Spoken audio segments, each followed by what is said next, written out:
made on the Independence Day. Uh, so we have with us, of course, the Principal Scientific Advisor to the Government of India, Dr. Parvinder Maini, Scientific Secretary, PSA Office, Mr. Mehta, President FICCI, as well as the CEO and Managing Director of HUL India, Mr. Satpathy, PSO Fellow, Office of PSA, and Mr. Casper Mayer, Head of Science and Technology Section, Embassy of Federal Republic of Germany in India.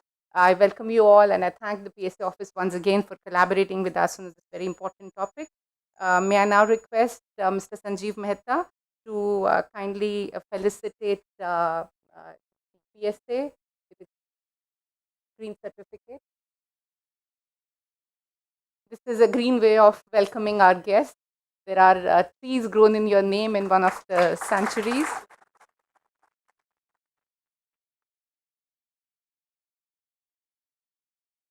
Also, a green welcome to Dr. Maini.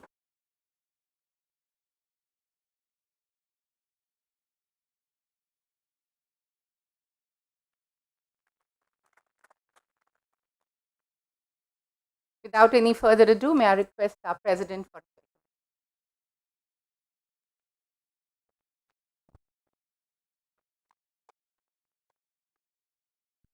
Professor Ajay Kumar Sood, Principal Scientific Advisor to Government of India, Dr. Parvinder Maini, Scientific Secretary, Office of the PSA, Mr. Casper Mayer, Head of Science and Technology, Embassy of Federal Republic of Germany, Mr. B.N. Satpathy, PSA Fellow, Office of PSA.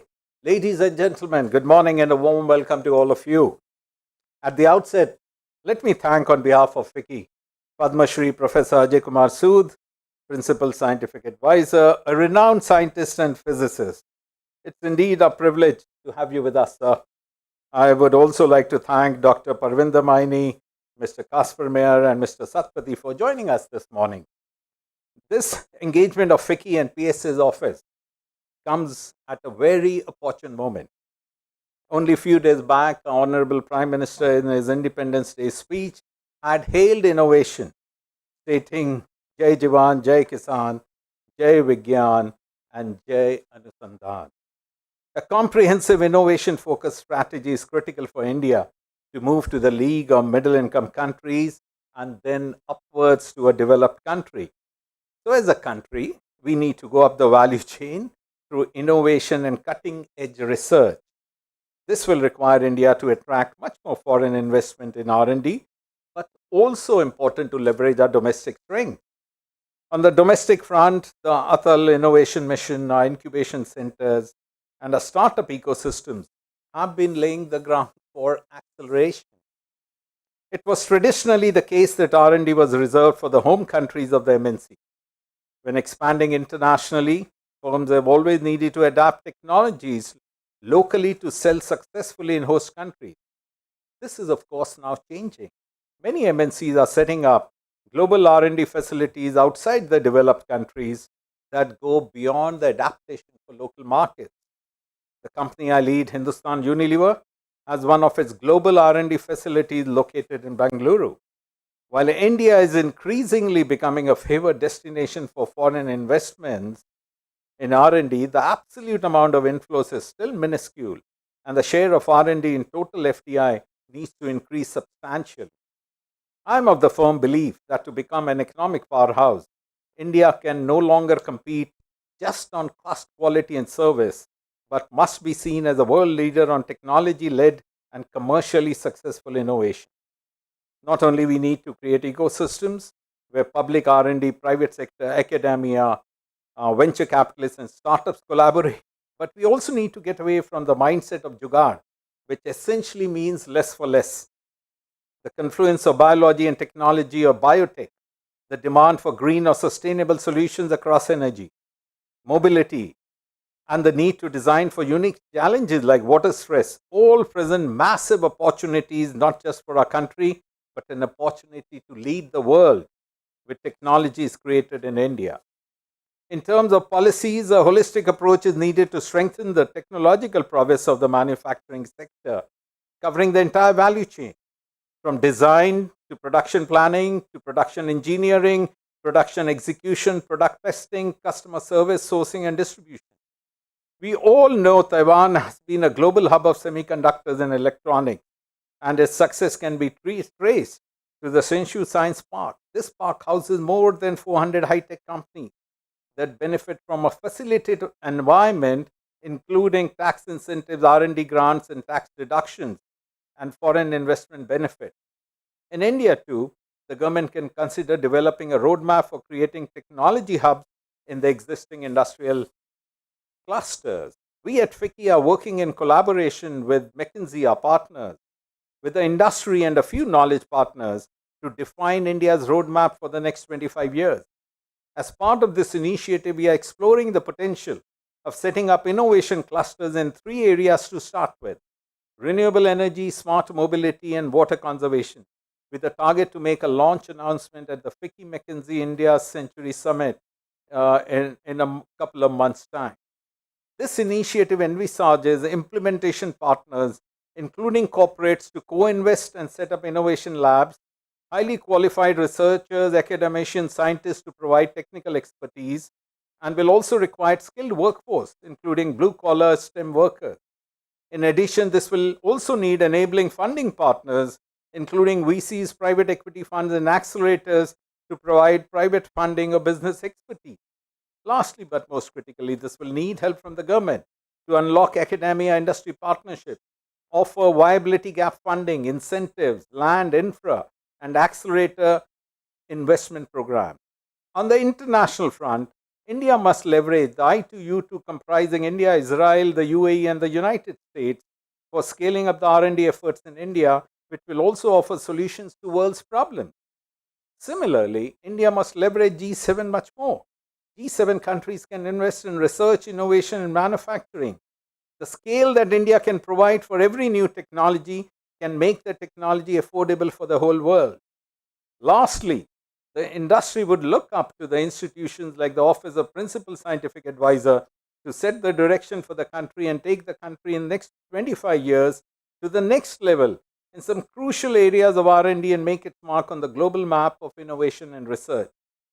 We at FICCI would be happy to work with PSA office in this endeavor. With these words, I thank you all, and especially PSA, for taking out time to interact with the industry. We have the talent, we have the capabilities, we have the passion. Let's raise the ante on innovation and research. Thank you so much for being with us here today.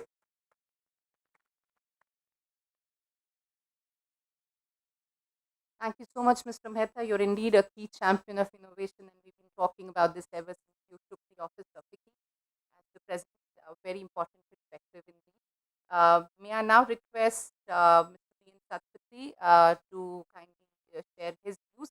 Mr. Satpathy is the PSA Fellow, Office of Principal Scientific Advisor to Government of India, and he's a superannuated Indian Economic Service recently, and he served in various capacities in Government of India, most recently being at NITI. And prior to that, he's also worked very closely in METI and many other ministries, so very huge administrative experience and in a lot of scientific areas as well. Please welcome Mr. Satpathy for his remarks. Thank you.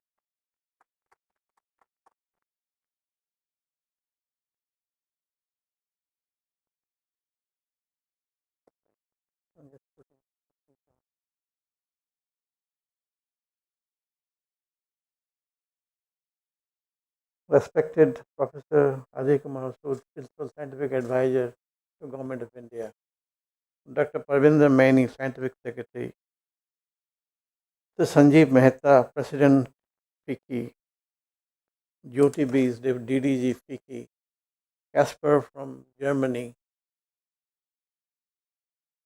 my colleague from Indian Economic Service, Meera Sethi, who is representing GPI, distinguished participants, ladies and gentlemen, very warm welcome on behalf of the Office of PSA. I'll be very brief and say why are we doing this seminar today? What was the motive for this? And what are the expectations from today's seminar? Now, in 2019, the Office of PSA, along with the Economic Advisory Council to the PM, was preparing a report on, the title is research and development expenditure ecosystem. Now, this is the title of that. Now, when we were preparing the report, two items came up for discussion, intense debate, was the role of FDI in Rnd and Rnd exports, not very commonly discussed. We are not talking about Rnd exports today, we are talking about FDI in Rnd. We started collecting the data. We looked at RBI database, we saw that it is tagged along with education. We went to DPIT database and saw that it is tucked in a corner in this under the services category. So we started exploring different means of saying that where exactly Rnd stands in the ecosystem. There was a reference to Rnd in the Science, Technology, Innovation Policy of 2013, where the policy said that there is a need to mobilize foreign direct investment to capture the shortfall in domestic investment in Rnd. So it was financing Rnd, which was the motive in the 2013. So there was no target in that. This report for the first time went into the details of this and said there should be a target for the FDI and Rnd. If there is no target, then there is nothing gets achieved. Now you can see the target was 300 million by 2020. That was Vision 2022. Now how was that estimated? I will not go into the details, but I say that if you have 300 million, then there will be a different ecosystem in the country. Now today, I think when we are discussing this, I must say that we have not only achieved that target, but also gone beyond that. This is the context of today's meeting and today's seminar is that we need to have more of FDI in Rnd, not only to meet the shortfall in domestic investment in Rnd, but to create a capacity for further Rnd, basic research, applied research. So it is not merely to fill the gap in the domestic investment. So this is where the catch is, and this is where we are requesting FICCI to bring out at the end of this seminar a booklet on what are the industry's perspective on this, how much they can put in and where they can put in. So we have identified 7 sectors, as you can see, and this is where we stand today, and we must go beyond. Office of PSA has been doing estimating if the FDI in Rnd goes to $1 billion, what is the impact on the Rnd ecosystem? Where exactly it will come in? And this is where we are looking at the macroeconomic modeling of this FDI and Rnd. With these words, I am sure these deliberations in this seminar will bring out the best possible roadmap for FDI in Rnd, which is not there today. Thank you very much.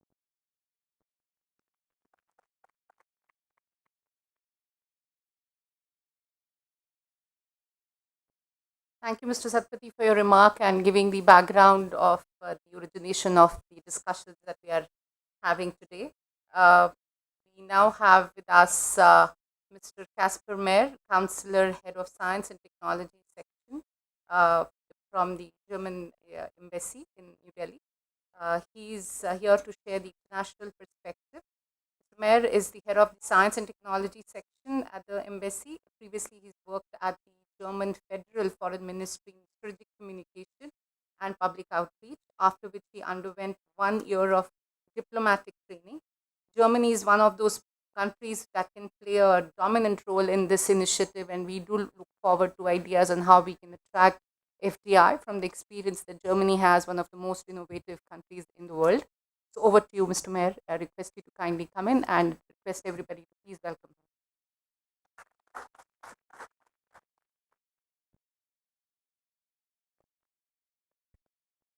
First of all, thank you, Mr. Mehta, for the very kind invitation to be on this panel today, which is indeed an honor for the German Embassy, an honor for me personally.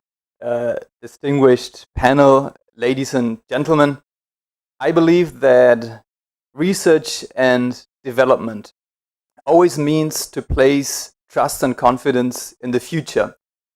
Investments in this area do not necessarily yield very quick payoffs. So if we look at the Indian numbers, I think we see a lot of confidence in a good future. And when it comes to foreign direct investment, I believe that this is always a proof in the partnership that countries have with India. And I'm very happy about the German numbers and the German investment coming to India. Now, when it comes to the future, we could have a little thought experiment. Say we ask one scientist, what will the future look like? And he might say, the future looks very bright. We have so many exciting upcoming innovations.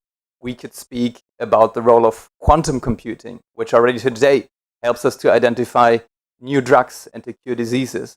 We can speak about the future of artificial intelligence, which will help us to become so much more productive in many aspects of the economy. We can think as well about fusion energy, the prospect of unlimited energy. So we do live in exciting times. But if I go and ask another scientist about what the future might hold for us, he might draw a very different image. The recent heat wave in India made it to the headlines in Germany. And now if you look what is happening in Europe, the rivers are lacking water. And this has consequences, for instance, for the nuclear plants in France, which do not have enough water to run and to cool down. We also witness that the supply lines in Germany are also suffering from this lack of water, as the river and the ships that run on our rivers actually cannot be loaded to their full capacity. So we also witness that there is vulnerability, and this vulnerability can quickly translate to many different sectors of the economy. So I do believe that in a time where resources can become more and more scarce, the only answer can be resourcefulness rather than having resources. And this resourcefulness, I believe, has to come from the community of scientists, of researchers. We also are facing challenges that we can only answer through partnerships, through international partnerships. As I mentioned, both India and Germany are suffering from these heat waves. So let me quickly outline what Germany is doing. I think Germany has been successful in the past of turning one of our main challenges, mainly being a country without a lot of natural resources, into an advantage. Germany has a strong tradition in research and development, and the numbers have been going up and up. We are currently investing around 3% of our GDP into research and innovation, and the current government has pledged to bring this number up to 3.5% until 2025. Germany is glad to fulfill the EU aims, the objective of the EU Horizon program of investing more than 3% of your GDP into research and development. But this is not something that the government of Germany is doing alone. The private sector plays a massive role. The budget, the research and development budget for 2020 has been 105 billion. Around 3/4 comes from the private sector. And if we pick out, for instance, Volkswagen, we can witness that this company alone invests 15 million into research and development. Now, I've been posted here to India about a month ago, and I just came back from my first business trip to Bangalore, and I was quite impressed by the ecosystem in Bangalore. In fact, I regretted for a moment that I became a diplomat and not rather a scientist, witnessing the exciting fields which are being researched, for instance, at the Tata Institute for Fundamental Research or the India Institute of Science. Karnataka is very impressive when it comes to the growth of foreign direct investment into research and development. And I am glad to see that Germany plays an important role. Around 35% of the investments in Karnataka, the FDI investments, do come from Germany. And we do have with Bosch, SAP, and Siemens some very relevant German actors in the area. But there's also a lot of potential yet that Germany can discover and develop. We have to deepen the presence of India as an attractive objective, as an attractive place to invest foreign direct investment within Germany. And this is a challenge that we can hopefully face together as partners. I'm always impressed by the number of Indian researchers that speak German fluently and that know my country very well. And I hope that in the future it will become normal that German scientists can casually have a conversation in Hindi or in Canada. This is a challenge we are facing together, and I'm very glad to come up in partnership with you with new ideas on what we can do to raise the profile of modern India in Germany and to attract more and more scientists and research and development. There are a lot of success stories of the German-Indian partnership. We have the Indo-German Science and Technology Center, which has successfully supported 2 startups, one startup which has developed a cheaper way to analyze the cornea, and another startup which is focusing on hydroponic agriculture. In this sense, we are very glad about every effort that India is doing to improve the ease of doing business. This is a very relevant indicator for Germany, and I'm confident that in the future our partnership in this area will only develop and become stronger and stronger. Thank you.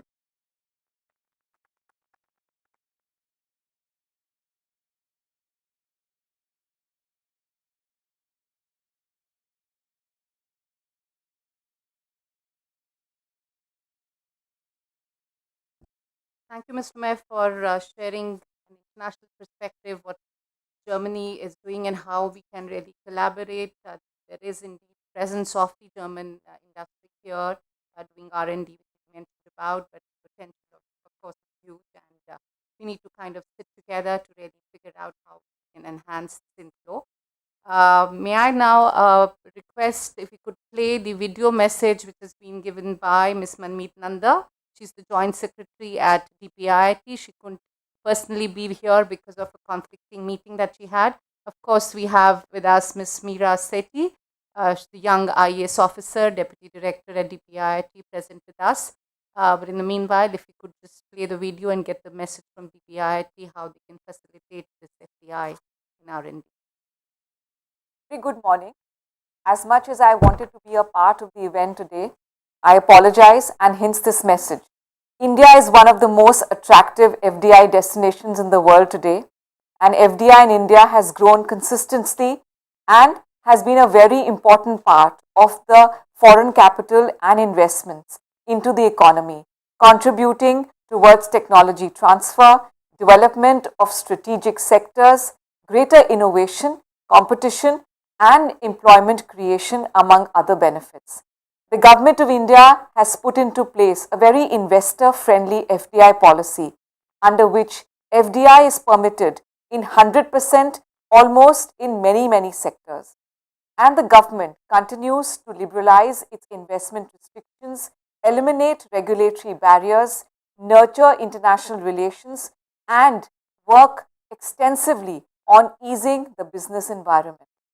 Research and development plays a very important role in the development of any knowledge-based economy, and the extent of the FDI policy framework follows a very liberal approach whereby FDI up to 100% is permitted under the automatic route in cases of sectors and activities not listed in our consolidated FDI policy circular. And this circular is again amended from time to time, subject to applicable laws and regulations, national security, and other conditionalities. As of today, FDI in the R&D up to 100% is permissible under the automatic route. The FDI policy seeks to promote and encourage R&D activity in various ways. For example, in the industrial parks, 100% FDI under the automatic route is permitted to new and existing industrial parks, subject to certain terms and conditions. An industrial park is a project where quality infrastructure is developed for all purposes, including research and development, be it in the fields of biotechnology, pharmaceutical, life sciences, natural sciences, engineering, etc. The brownfield pharmaceutical sector is another area where 74% still is allowed under the automatic route, and beyond 74%, right up to 100% through the government approval route. R&D expenses in the value in terms of 5 years at an absolute quantitative level is also seen as a condition that needs to be met. Measures taken by the Government of India on various policy reforms have resulted in increased FDI inflows in the country, setting in new records year after year. The FDI inflow in India, which stood at 45.15 billion US dollars in 2014 and 15, today stands at US dollars 84.84 billion US dollars. These figures are still provisional. India attracted USD 343 million FDI equity inflow in the R&D sector during the current financial year, which is almost 500% higher as compared to the previous financial years. Karnataka has been the top FDI recipient equity state in the country and also for R&D, followed by Telangana, Haryana, Andhra Pradesh and Tamil Nadu. These trends indicate a robust and growing R&D sector, and this would go a long way in benefiting the environment and the economy, driving innovation, increasing productivity, and thereby leading to higher economic growth. I hope that today's interaction would be so successful and that we may have similar such brainstorming events also in the future, where I definitely would like to be a part of. Thank you, everyone. A very good morning. As much For the message, and I'm sure Ms. Sethi will convey our thanks for a very positive message in sharing the kind of FDI flow which is already happening and the measures which the government of India is taking to ease the environment to attracting more and more investments. We now turn to Dr. Parvinder Meni, Scientific Secretary, Office of Principal Scientific Advisor to the Government of India, for her introductory remarks. Just a quick introduction, Dr. Meni is currently serving as Scientific Secretary at the Office of Principal Scientific Advisor to the Government of India, where she is responsible for enlarging the R&D ecosystem in the country, formulating policies for science, technology and innovation, and creating regulatory mechanisms, forging collaboration among industry, academia and government for delivery of citizen-centric solutions. Dr. Meni has a doctorate in meteorology and oceanography and has vast experience spanning over 32 years, and indeed a very, very vast experience for enabling this kind of ecosystem the country needs. So over to you, ma'am, and request everybody to kindly welcome her.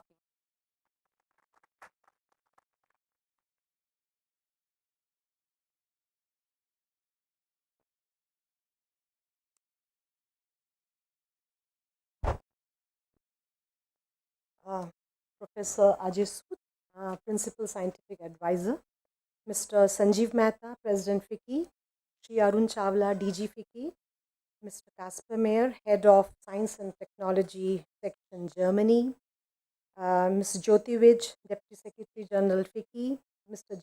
Satpati, PSA Fellow, Meera Sethi from DPIIT, colleagues from stakeholder ministries, departments in Government of India, representative from state governments and partner countries, leaders from industry, academia association, colleagues, a very good morning to you all.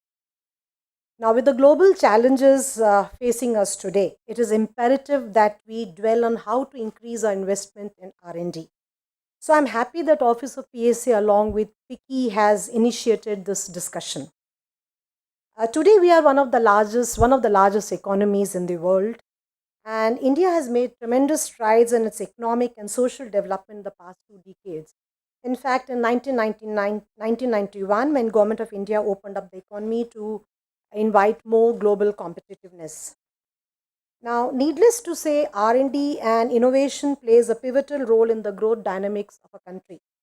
China is an example of this. According to a report by the UNESCO Institute of Statistics, India is amongst the top 10 R&D spenders in the world, constituting about approximately 2.7% of the global share. India's ranking in the Global Innovation Index has climbed 35 notches, from 81 in 2015-16 to 46 in 2021. And India is likely to get into the list of the top 25 nations by 2027. However, there are only 26 Indian companies in the list of top 2,500 global R&D spenders in the world, and 19 of these are actually concentrated only in 3 sectors, that is the pharmaceuticals, automobiles and software. Today, as was elaborated by President FICCI, multinationals are turning in India for setting up their R&D centers. They are investing millions to do R&D in our country, where its own R&D expenditure remains abysmally low at less than 1% of the GDP. In fact, the multinationals are establishing globally advanced centers in India, showing that there is no shortage of talent in this country. In fact, India continues to be one of the most preferred destinations in the world for information technology enabled services, engineering, R&D services delivery, and so on. So we need to actually dwell on this. We need to actually question ourselves as to why does a country with so much of research aptitude perform so badly in the global arena in terms of R&D investment. You all may be aware that the global spending on R&D has reached a record high of almost 1.7 trillion USD, and about 10 countries account for 80% of the spending. Whereas back home, the spending on R&D is so low by global standard that even it holds back India's economic, technological and tactical ambitions. This is mostly because in India, the majority of R&D expenditure is public funded. The Economic Survey 2020-21 suggested that the country needs to increase its gross expenditure on R&D from around 0.7% to over 2% of the GDP. The survey suggested that the private sector needs to raise its share of spending from the current 37% to 68% of the total spending on R&D. So, in fact, the R&D investment within the country and the foreign direct investment should go hand in hand in the development of a knowledge-based economy. FDI infuses long-term sustainable capital in the economy and contributes towards technology transfer in development of strategic sectors, invokes greater innovation and global competitiveness. It creates employment, amongst other benefits that we have. It has been a continuous endeavor of the government to attract and promote R&D intensive FDI in order to supplement domestic capital, technology and skills for accelerated economic growth and development. As I said earlier, India is one of the most favored destinations for FDI. This is mainly due to its attractive FDI policy regime, which permits 100% FDI in various sectors, including R&D intensive sectors. And some of our states, as was already been elaborated, like Karnataka, Telangana, Haryana, are all already taking a lead in this direction. As already has been mentioned, it is very heartening to note that India has attracted a USD 343.64 million FDI equity inflow in R&D sector during 2021, which is 516% higher as compared to 2020. Madam Manmeet has just elaborated on the policy of Government of India in increasing the FDI in India. So, in order to understand the role of FDI in R&D, Office of PSA, in collaboration with FICCI, is organizing this first national seminar on FDI and R&D, making India R&D hub, India at 2047 today. This is a follow of many such outreach initiatives of the Office of PSA with active support from GPIIT and other stakeholders. Shri Satpathy has already elaborated in detail the kind of efforts that have been taken towards this direction. Basically, the purpose of today's seminar is to build on the rising trend of FDI and R&D, address the various issues impacting FDI inflow into R&D, and come out with a long-term plan of action for the next 25 years when India enters the Amrit Kal. In today's seminar, 7 areas have been identified as a potential to attract FDI. These are mainly electronics, mining, medical devices, pharmaceuticals, telecom IT, electric vehicles and battery fuel cells. With the participation of many of you who have come here with experience from diverse background in terms of R&D spending, I hope the discussions today will be very fruitful and we really look forward to the deliberations of today's meeting. Thank you so much and have a nice day.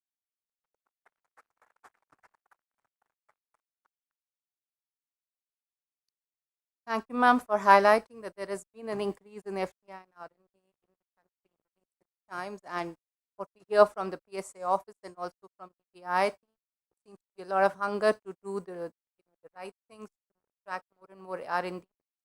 Extremely very heartening to know, and we assure you from FICCI that we will do our best to kind of join hands and help create whatever way we can. We now have the chief guest of the event with us, Professor Ajay Kumar Sood, Principal Scientific Advisor to the Government of India. Dr. Sood has an exemplary contribution that he's made to the nation. He's also the chairperson of the Prime Minister's Science, Technology and Innovation Advisory Council. He's a distinguished year of science professor at the Indian Institute of Science, Bangalore, was a member of the PM Science, Technology and Innovation Advisory Council earlier as well from 2018 to March 2022, and earlier from 2009 to 2014. He also served as the member of Scientific Advisory Council to the Prime Minister of India. He holds a doctorate in physics from IISc Bangalore. His research interests include the physics of nanosystems and soft matter, and we do remember talking about the quantum computing research if he has done any work, and we promise to come back with the information from our partners that President mentioned about. Several research interests and many important significant work that he's done, and of course the Padma Shri, which is the fourth highest civilian award in the country. He has also received the Shanti Swarup Bhatnagar Prize, the D.D. Birla Award for Scientific Research, and many more. So we're really honored to have you with us today, and request everybody to welcome him with a round of applause.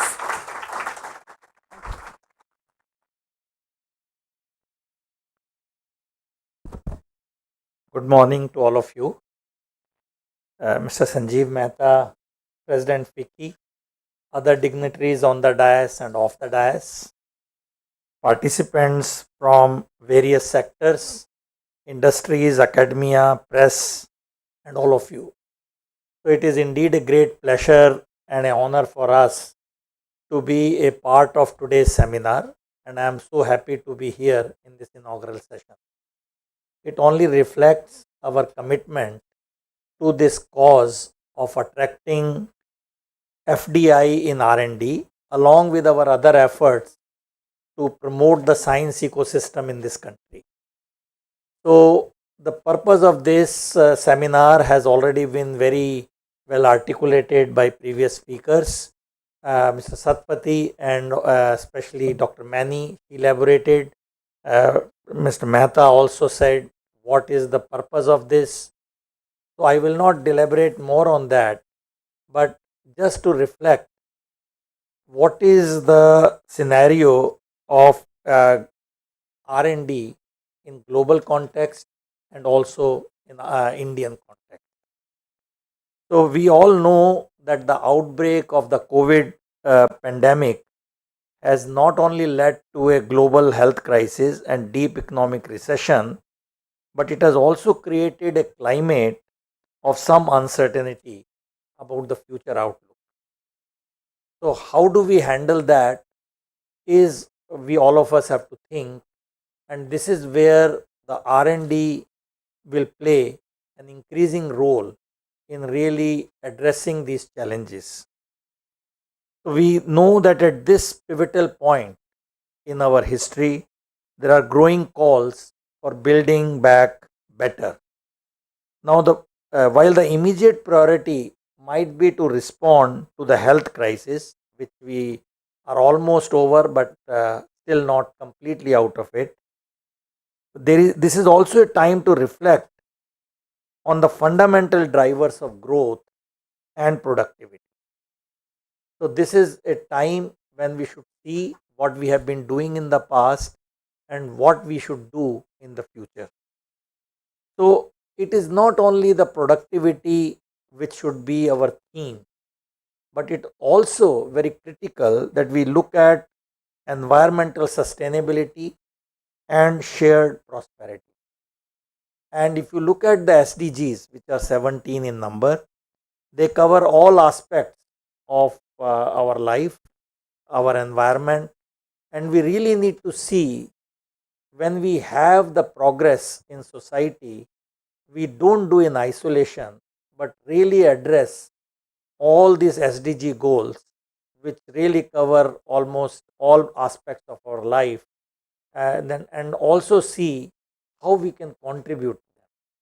So this should be our running theme, of course, along with enhanced productivity, enhanced profits, and so on. There is no sidelining of that, but sustainability has to be at the center of this entire effort when we look at R&D and its productization as we go along.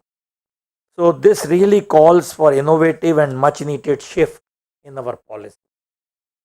So this what has been mentioned already, that technology has to catch up to deliver sustainable solutions in clean energy, clean environment, water crisis which we are facing, and so many other things.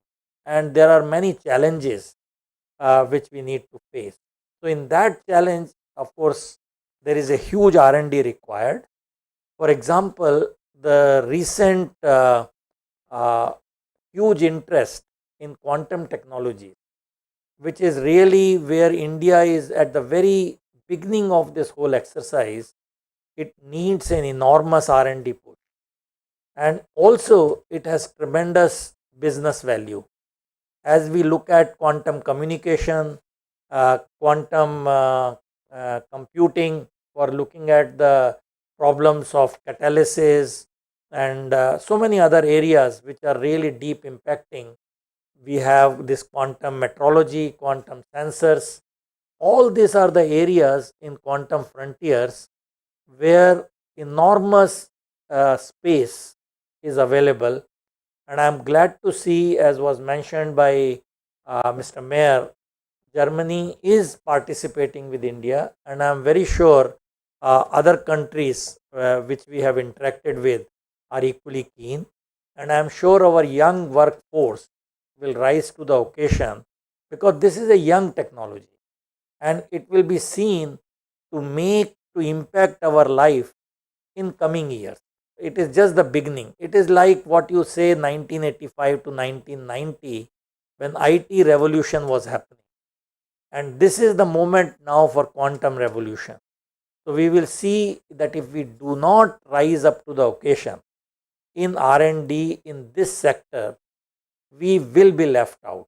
So India needs to put enormous effort, and this is where this FDI in R&D in these high tech areas is absolutely necessary. So this is one thing which you all will agree, that we need to take it together. Of course, the clean energy is the need of the hour. We have to meet our goals, carbon capture, net zero emissions. All that is a commitment which our leadership has made, and we have the moral and all ethical commitment to work towards that. And clean energy is one aspect which has many verticals. It could be electric mobility, it is green hydrogen in various sectors, and so on. Again, if you see all these areas, probably 15 years back we were not thinking so deeply about it. But in the last 5 years, they have come to the center stage. And if you think that the good old ways will work for this, answer is no, because we always thought lithium ion battery is the pinnacle of electric mobility in ages to come. Answer is no, because you will come with a crisis in next 20 years. So unless we are ready right now to tackle this, other chemistries, other ways to store energy, we will hit a roadblock. And this is where we should think that this R&D, which is an investment in our future, so the future is not only of India, because India is a very, very important global partner. So all the players have to work together to really see that R&D is done in these advanced areas. And the good news, as was mentioned by previous speakers, here in India we are hungry. So we have lots and lots of appetite. As Mr. Casper said, he went to Bangalore where he saw the hungry people in science, not otherwise. And Karnataka, of course, has been doing a lot. But there are many other cities, not only tier 1 but tier 2 and tier 3. This is really where the talent also lies. So please don't look only at IITs and IISc, but there are many engineering colleges, medical colleges, which are totally untapped. Totally. When I say totally, maybe 0.1% of R&D is done there. But you have huge human capacity available. So when you talk of this FDI in R&D, we should not look at only in the mega city. We should really go beyond tier 1 cities. Tier 1 of course will flourish, there is no question about it, but we have to see in future we have other centers of R&D which really contribute. So when this investment comes, I will request all the players to go out, to span out and see where you can do, because Bangalore can only take so much. I am sure Bangalore traffic will kill you soon. So that's not a solution only. You have to go beyond this tier 1 city. And my feeling is it is just opening up. If you go to engineering colleges, you will really see people are hungry. It's not that they didn't get into IIT because there were no seats, but they were good. So enormous talent exists in the other sector below the tier 1. And my request to all the players is to look beyond all this and see tier 2 and tier 3 cities and engineering and educational institutes and bring FDI into those domains. So I will not elaborate more because a lot of it, very pertinent points have already been made by the previous speakers. But it is clear that this is an important area and PSA office is committed to this. We are absolutely delighted that FICCI is partnering with us, and we look forward to many more interactions in a very fruitful manner, and we make an action oriented plan beyond the seminars to see what we should be doing in coming years to promote this. It's a good sign FDI is increasing, but we should not really feel very complacent, and because the absolute numbers are still not that high. The growth is very spectacular, but not the absolute numbers. Absolute numbers also have a value, because when you become 1 as compared to 0, you have an infinite growth, but we all know that doesn't mean much. So we need to look at the actual numbers, we need to increase it, and with the partnership, which is the key mantra in recent years, we need to move ahead. So partnerships between countries, partnerships between academia, industry, startups, and foreign investment, all these partnerships is the key. And together we can really overcome all the crises, be it COVID, be it heat wave mentioned a few minutes back, any crisis. And I can only assure you one thing: there is no end to crisis. If we overcome pandemic, there will be other crises. So we have to be on our toes to really predict what could be our future. So all of you, I'm sure, are engaged with this, and I'm delighted to be a part of this venture.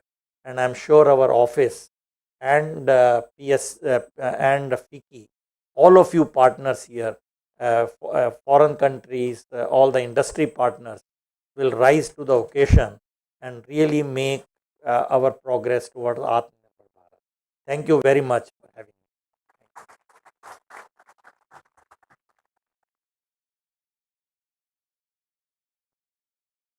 Thank you, sir, for providing us the necessary guidance on the way forward. The areas that you've outlined are absolutely significant. We have taken a note, and as the industry partner, would definitely have consultations going forward with our stakeholders as well. I think coming together of industry and government in itself is a great first move. I think we can combine the academia and others to come in and make it and really try and create a vibrant ecosystem. With these words, we come to the end of the session. My thank you to the PSA office to begin with, to give us for having given us the opportunity to kind of work together on this very important area. To all the speakers on the dais for being here. day, particularly to the PSA himself and to the Secretary, ma'am. It's been an absolute delight to hear the views of everybody. Also to the participants, both offline and online. I understand that there are over 100 participants online as well. So thank you everyone for being there. To the members of the media who are present here, and we do look forward to some good reportage of the discussions here, because this is an area which needs to kind of be widely discussed, and hence important for the media to carry this information as well. So with these words, we finish the session, and we have Mr. Satpathy chairing the next session. So we'll just give us time to kind of change over the desk, and we'll be back with you again. Thank you.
Good morning, everyone.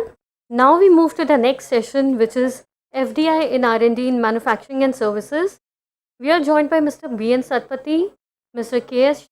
Vishwanathan, Dr. Ashwini Agarwal, Mr. Bharat Kaul, Mr. Jayanta Mukherjee, Mr. Saurabh Singh, and Mr. Vinayak Ba, Mr. Raghunath, and Mr. Srishendu Chattopadhyay.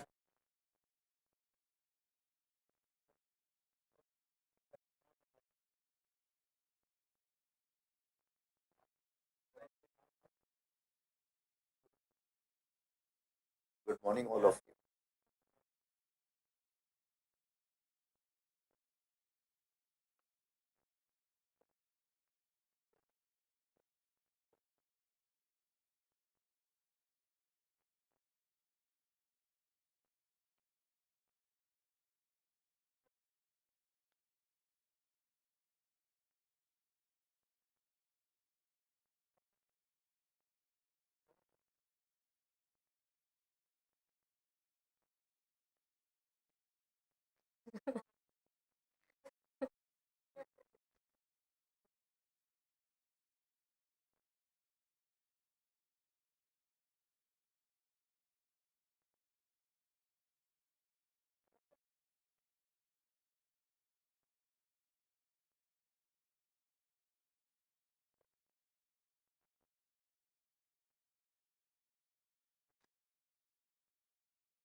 May I request everyone to be seated? We are about to begin.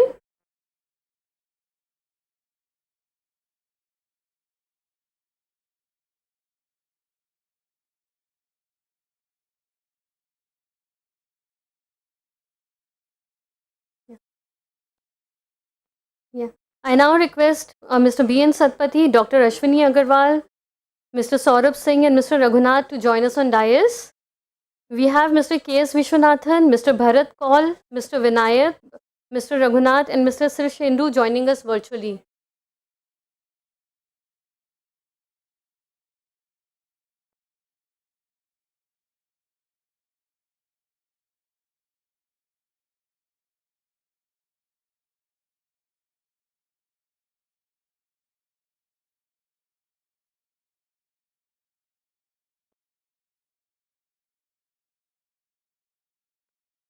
So we can please request you to moderate this session now.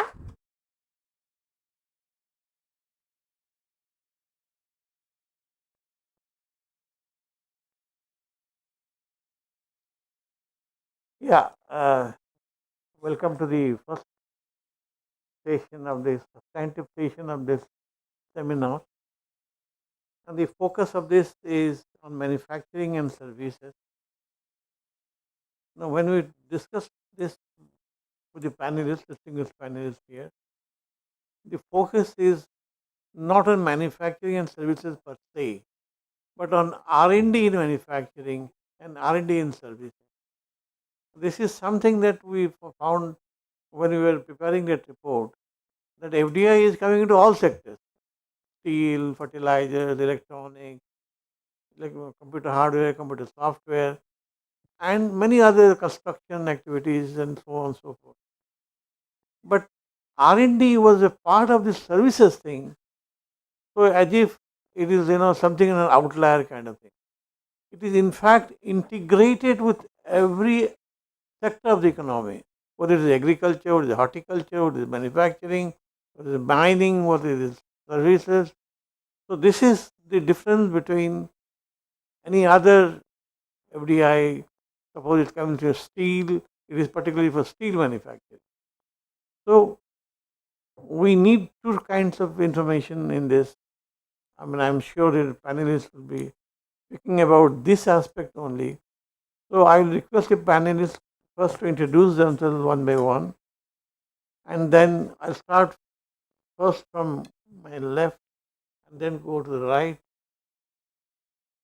And everybody has a 7-minute timeline, and I would request them to focus on this aspect and what are the success stories of R&D, what are the constraints in building R&D in that sector, and what can be done to scale it up, not merely as a number, but also, if you have more FDI into R&D and you start importing technology, then it doesn't help the economy. It is not in the light of Atmanirbhar Bharat. So if you have FDI in R&D, you build indigenous R&D capacity so that the import of technology is minimized. That's the objective. So this is where I would now, with these words, opening remarks, I will request my distinguished panelists first to introduce themselves. I think start from here. Thank you, Dr. Satpathy. And I'm Saurabh Singh. I head Government Affairs and Public Policy for Nokia in India. Sir, should we give our remarks now or maybe Yeah, later? please. So, first of all, let me introduce Nokia and make a very clear distinction between Nokia of today and Nokia was what Nokia was maybe a decade back. So, Nokia today is one of the largest telecom infrastructure solutions provider in the world. We are very hopeful with the launch of 5G in India. Nokia is going to be playing a very pivotal and critical role in the next generation of telecom revolution. In India, in fact, we call Nokia as the India as the first home or second home of Nokia because we have the largest employee base here in the country. We have one of the largest manufacturing facilities in the country, and for telecom equipment, we are one of the largest manufacturers and exporters from India, ranging from everything from 2G equipment to now 5G equipment.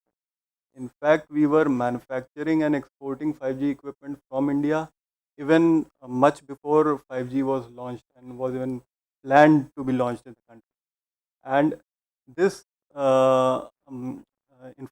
this presence and investment in India is very ably supported by our largest R&D center anywhere in the world, which happens to be in Bangalore, where we are undertaking core R&D activities from maintenance and services on some of the 2G equipment to core R&D on 5G software, product and solutions on radio technologies and everything. And you will be happy to note that Nokia Bell Labs, which is the one of the most famous leading electronics and telecom research labs, now has a footprint in the country.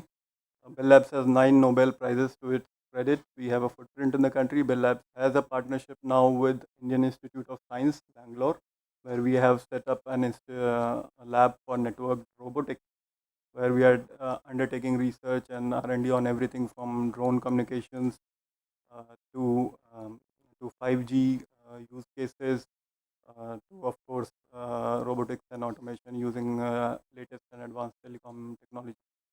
So this is in a nutshell a lot of the work that is ongoing in the country. Our journey started somewhere, in fact, started about 30 years back, and we have grown steadily over the years, very fast. In fact, recently, in the last decade or so, with the advent of 4G and 5G, there's a lot of appreciation for the local talent pool that is available here. There is a lot of consideration for getting or putting new R&D projects and new R&D, I would say, programs in the country. So all of this is happening. This is all well and good, but let me also share, maybe not the challenges or what we are seeing on the as a landscape and ecosystem evolve. So we are seeing that now we are facing the India R&D labs are also facing a lot of good competition from various other countries which are vying for the same R&D projects or R&D capacities they are trying to bring up. There is obviously there is a lot of cost and talent advantage to India, which the other countries are also trying to catch up to. Some places, in fact, what we are seeing is that our industry is using a lot of intensive hardware, 24/7 racks, data centers, and things like that. So the power tariffs and things are now also tilting the cost balance and maybe in the favor of cooler climate is something that is very interesting and that we have observed recently. But apart from that, there are sometimes we face regulatory issues because even getting R&D equipment in the country, using those, it also there is a lot of turnaround time and there is a lot of effort involved in that.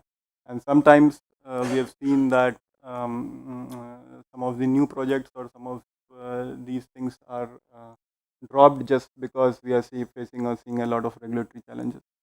So this is the general landscape, but with the current geopolitical situation also with Russia and China, we are seeing that people are looking at India, at least global companies are looking at India with a renewed interest of increasing footprint because it is being considered a trusted, a secure and a safe destination. So from that perspective also there are a lot of opportunities. I think some of the suggestions or what could be done or some of the recommendations we would like to put forward is if the capital expenditure that is done on setting up of these RMD labs, and this is a huge expenditure. If somehow government like the government came out with a production linked incentive scheme for manufacturing, if something for R&D could also be done to offset some of the capital expenditure costs, I think that will be very helpful. Then in terms of providing some single window clearance sort of a status, we have DPIIT participation here. So some sort of a single window clearance for the equipment that is coming in. If there are requirements to be met in terms of e-waste or in terms of DOT, Department of Telecom or electronics requirements, I think those could be streamlined. That will be very helpful. And apart from that, yes, some incentives around power and other areas that will be. So those are some of my initial thoughts and comments. Now, can you go to the other sector, that is electronics? Vishwanathan, or is virtual only, or we have to do this? Thank you. Good afternoon, Satyajita. Good afternoon, Yeah. friends, etc. It will be interesting conversation. I drive the getting more and more R&D investments in India, help grow the product engineering innovation from India for the global market. One trend which I am seeing, which Saurabh also talked about, we are seeing an increasing focus on softwareization. The geopolitical tension, China plus one strategy, all of them are making us the destination to look at.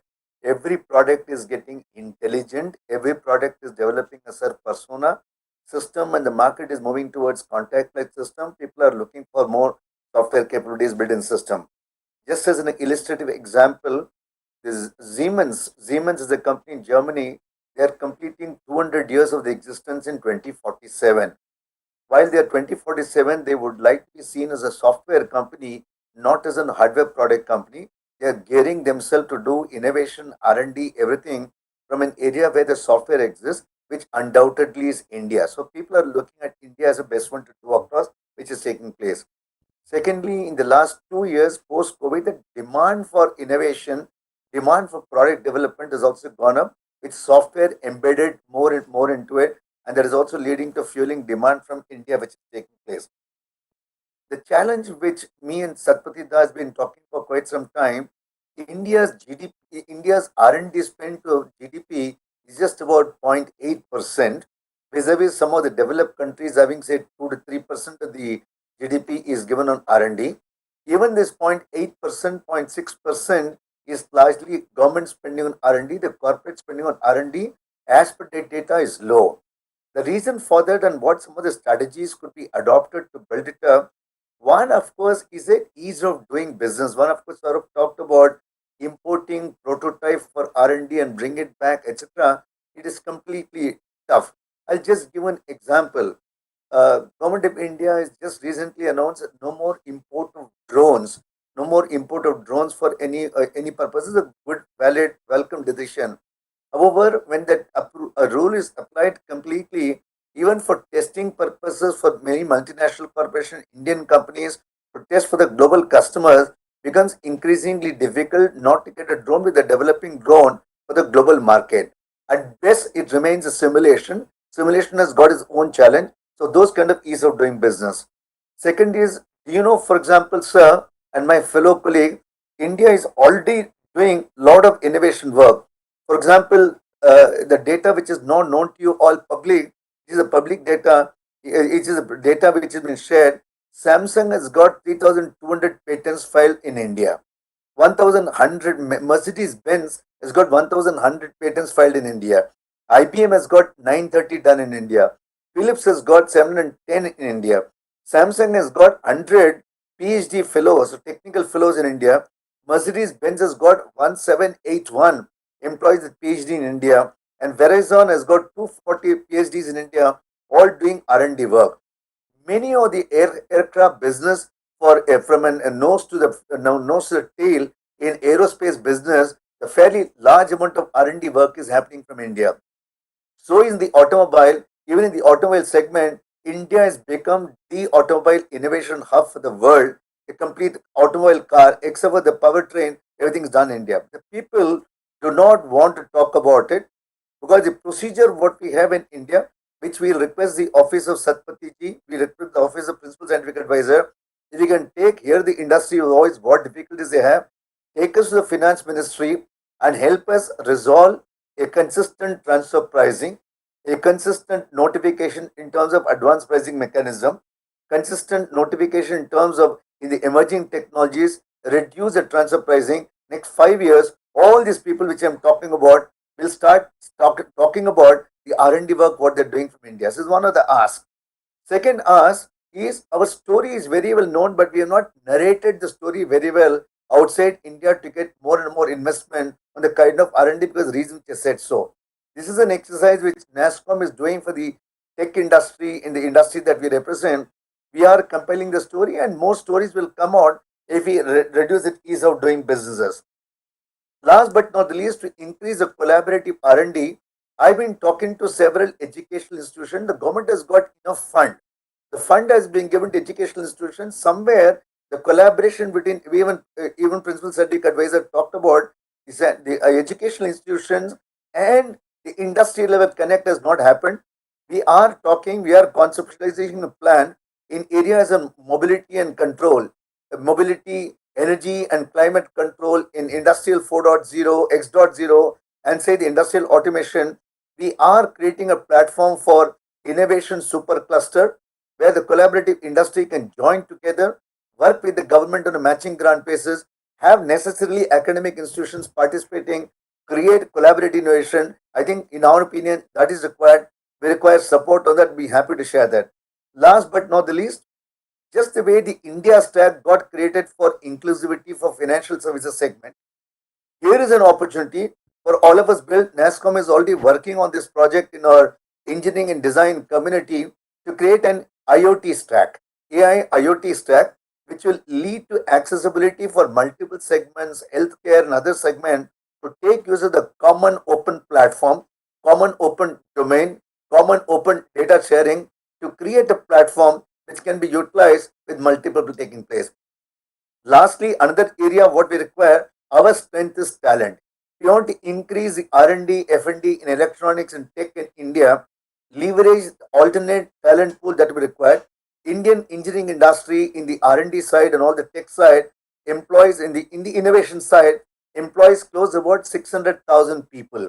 Around 33% of them are computer software, about 23% are embedded software, close about 18% mechanical software, and balance are others.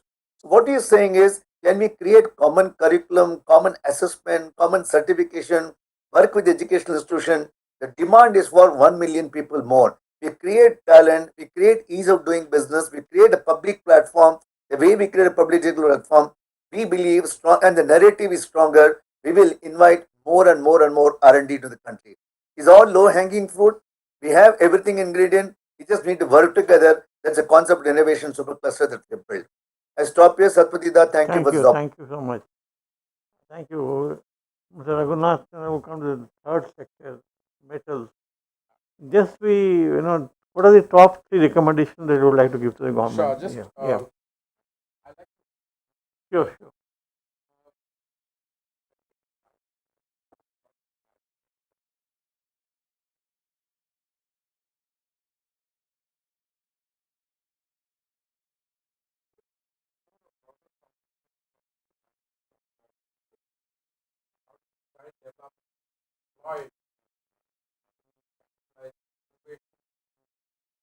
in India. Can you hear me? Yeah, okay. So basically, I was saying that we're looking at how do we design, develop, and deploy in India through R&D, and how can we capitalize innovation to amplify making in India. A lot of people have talked about the fact that GERD versus GDP, in India is fairly low. Can we have the second slide?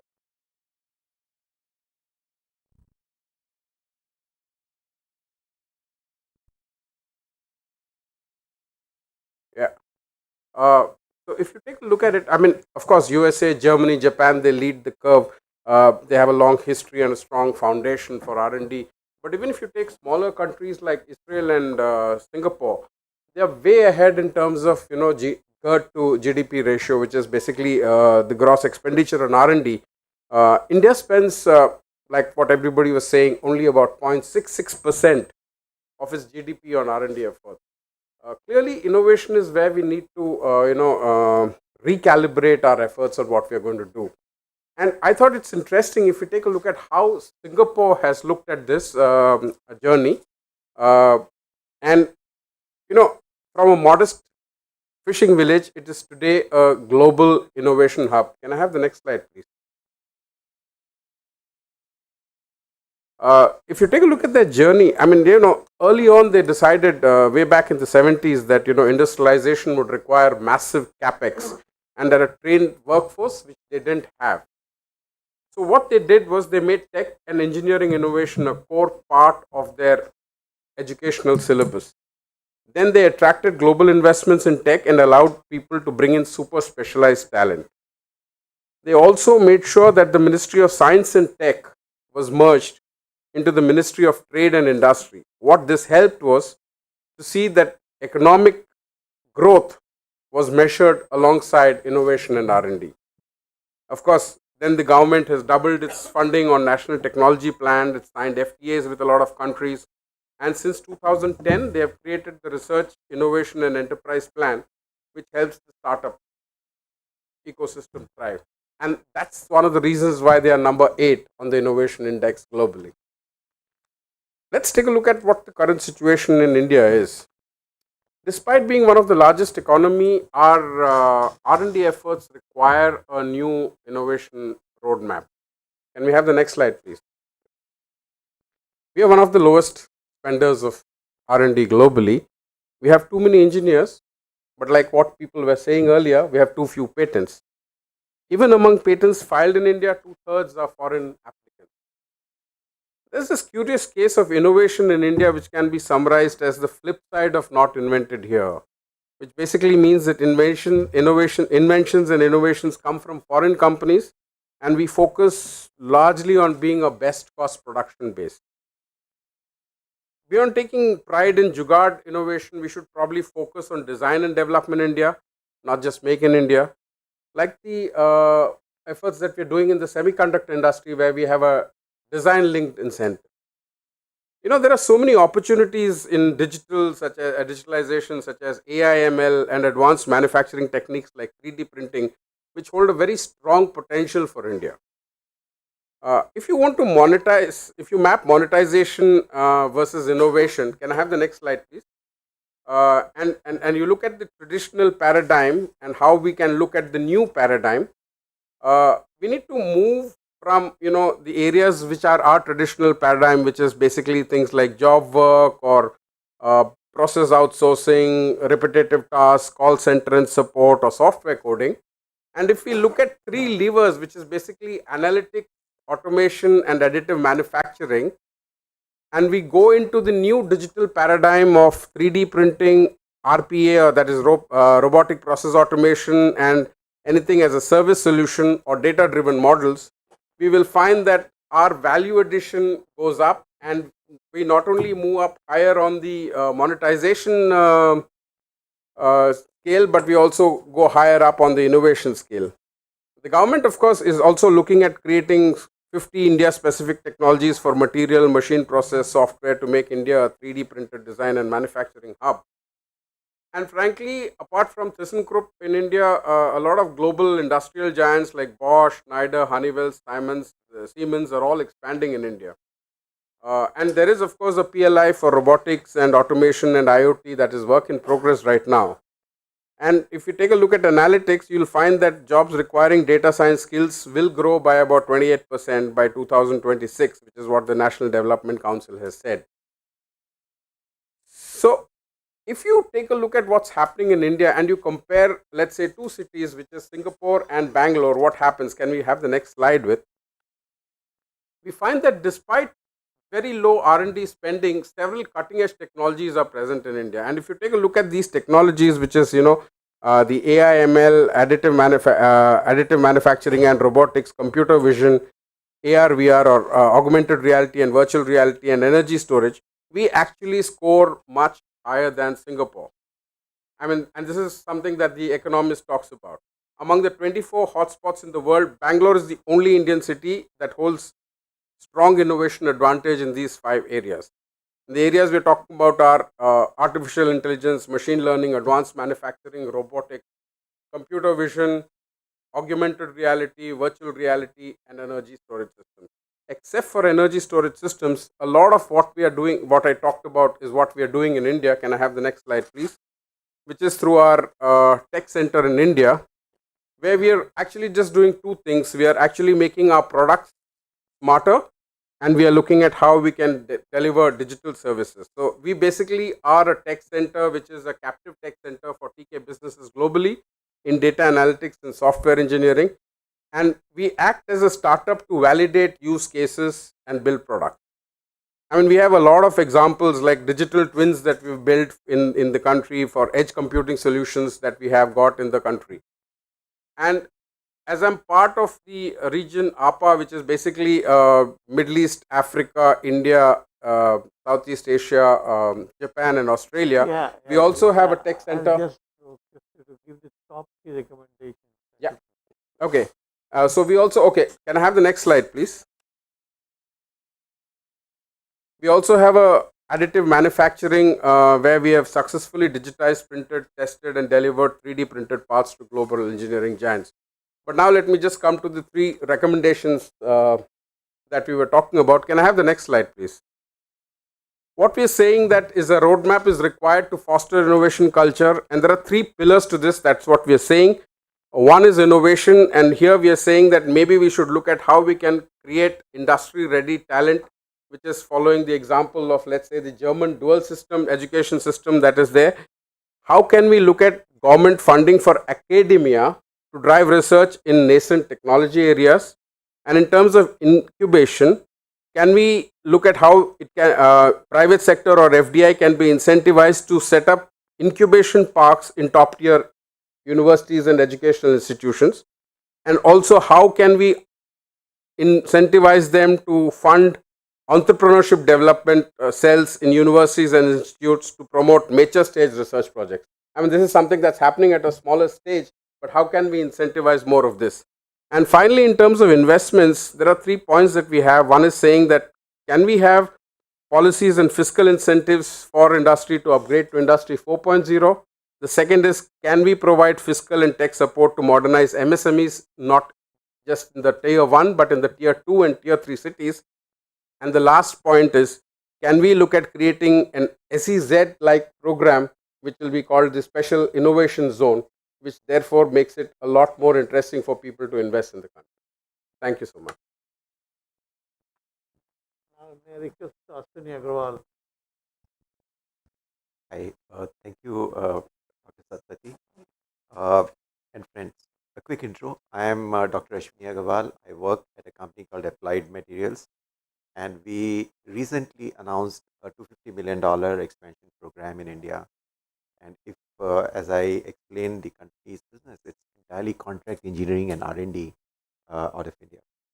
So Applied Materials, incidentally, doesn't make materials. It makes tools that make the materials, and it's the world's largest tool maker for nanotech industries like semiconductor and display, which would be used by my friend Kapil Vedanta's service company when they set up the fabs in the country. Literally, people who know the company, they say when you see Intel inside, Applied Material is a company inside Intel, because each and every, a typical Intel factory, we would have a 60% footprint, and its position in the industry is such that literally, in the sectors, in the tools that it makes, it will have an obnoxious market share. It's one of the companies which has been driving the Moore's law in semiconductors over the last 6 decades. Not heard of so much, but it is actually, the tool maker for the nanotech world. Semiconductors, each and every chip maker is our customer. There is not a single chip in the world which is not touched by an applied tool in its production cycle. Same way we say, any display you see in the world, LED TV, LCD TV, smartphone touch screens, tab, computer monitors, they would have been touched by an applied tool in its production cycle. And then, of course, the sectors we touch really explode out. We are, St. Gobain's, Chennai is a customer.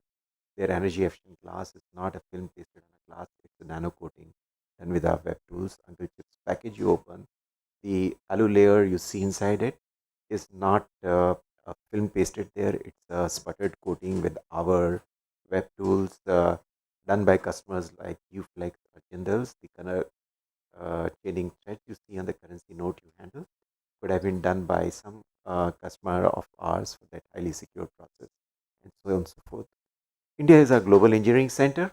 We have over 6,000 people in India, and it is not a call center. It is an engineering center. We have 6 labs in India, and literally you can imagine our engineers actually working in these labs to create the next generation products, because all the customers we have, every semiconductor customer, every display customer, actually the tools are customized to their requirement, the sort of chips they want to make, the sort of materials they're going to work with, the sort of upgradability that is required. Everything is fine tuned here in India. Very interesting. Some of the advanced tools you see for advanced semiconductor packaging, they are actually designed by our teams in India, and some of the breakthroughs are taking place here.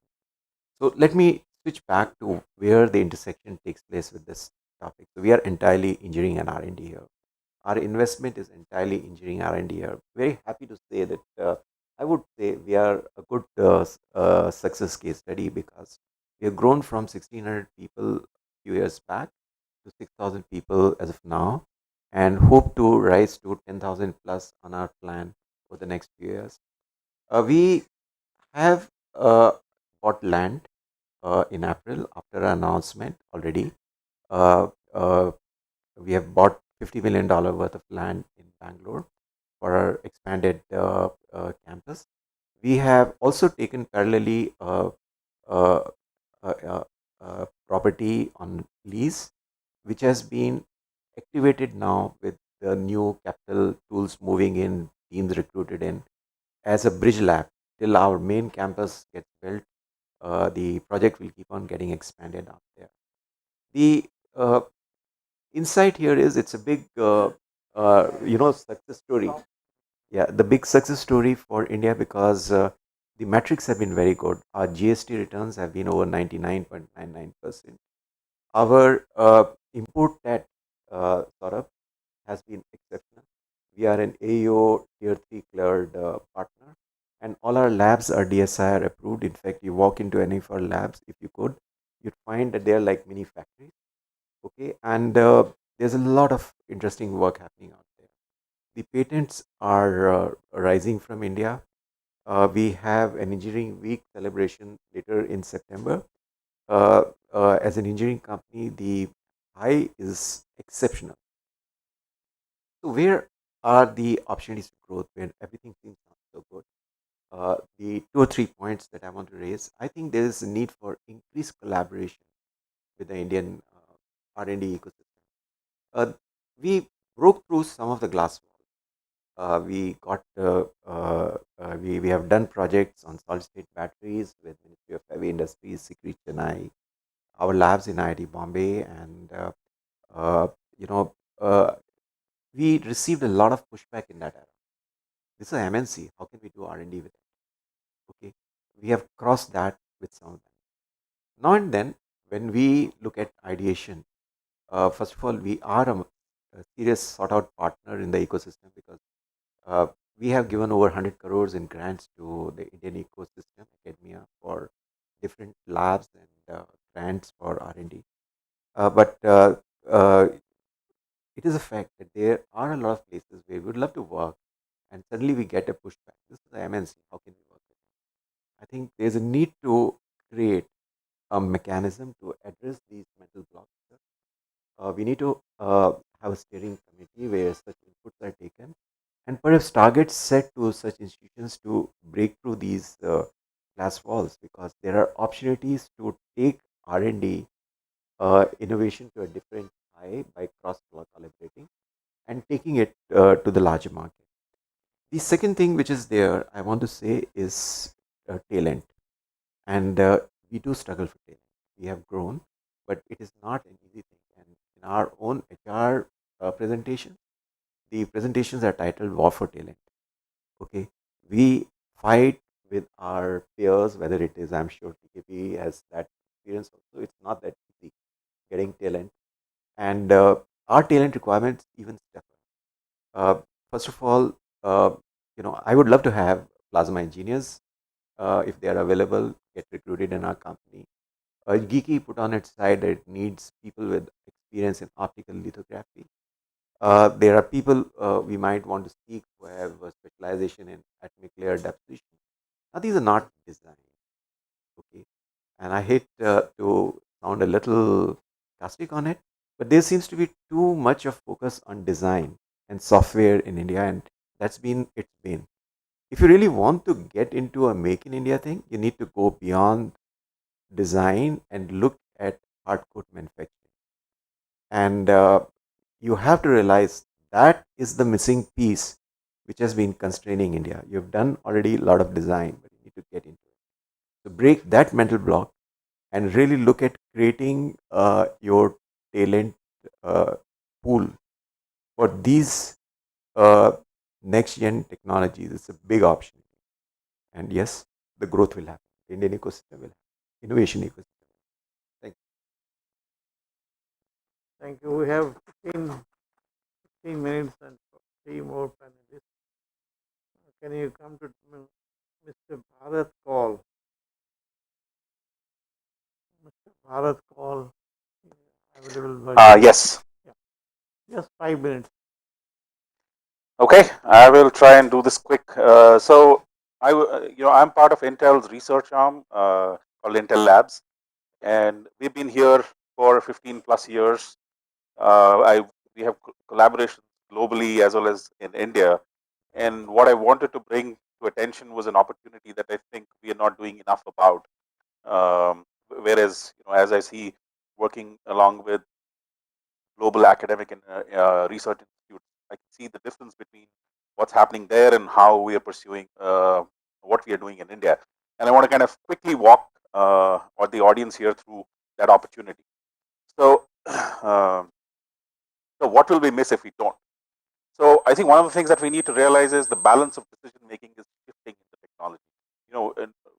AI's ability to reason, AI being a poet, writing poetry, or we as humans considering that autonomous cars can happen in the world and our lives can depend on it, tells you that balance of decision making is shifting. What used to be the bastion of humans is becoming a bastion of technology as well.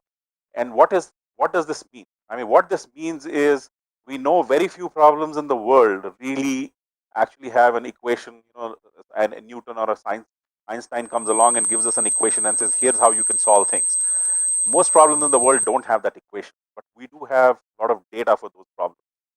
And therefore, that's what we sort of call it. We call it the world is moving from an inside out view to an outside in view, where based on the data, you can actually solve some of the problems for which we don't have a formal formulation. Now, what does this mean? I want to give a couple of examples and I want to sort of say, why is this therefore an opportunity? So, for example, this is one of our collaborations with TIFR in India, where we said, hey, can we infer the physics of red giant stars using AI? And typically, it's a 6-month effort for scientists through traditional methods. With AI, you can do it under 10 seconds, and you can see the huge productivity and acceleration in science, if you will, the moment you start adopting high performance computing, AI, bring it together for acceleration of science, right? And this was a paper that we published earlier this year at Astrophysics Journal. And similarly, that's the opportunity that I see that India sort of needs to invest in, right?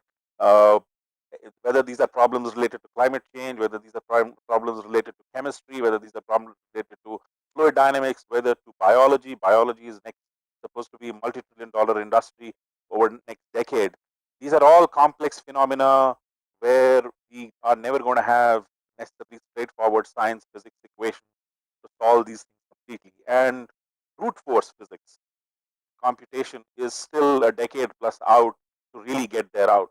However, we have this tool of high performance computing and AI that is actually accelerating and making it possible to do both simulations and predictions that otherwise would take a decade to happen, right?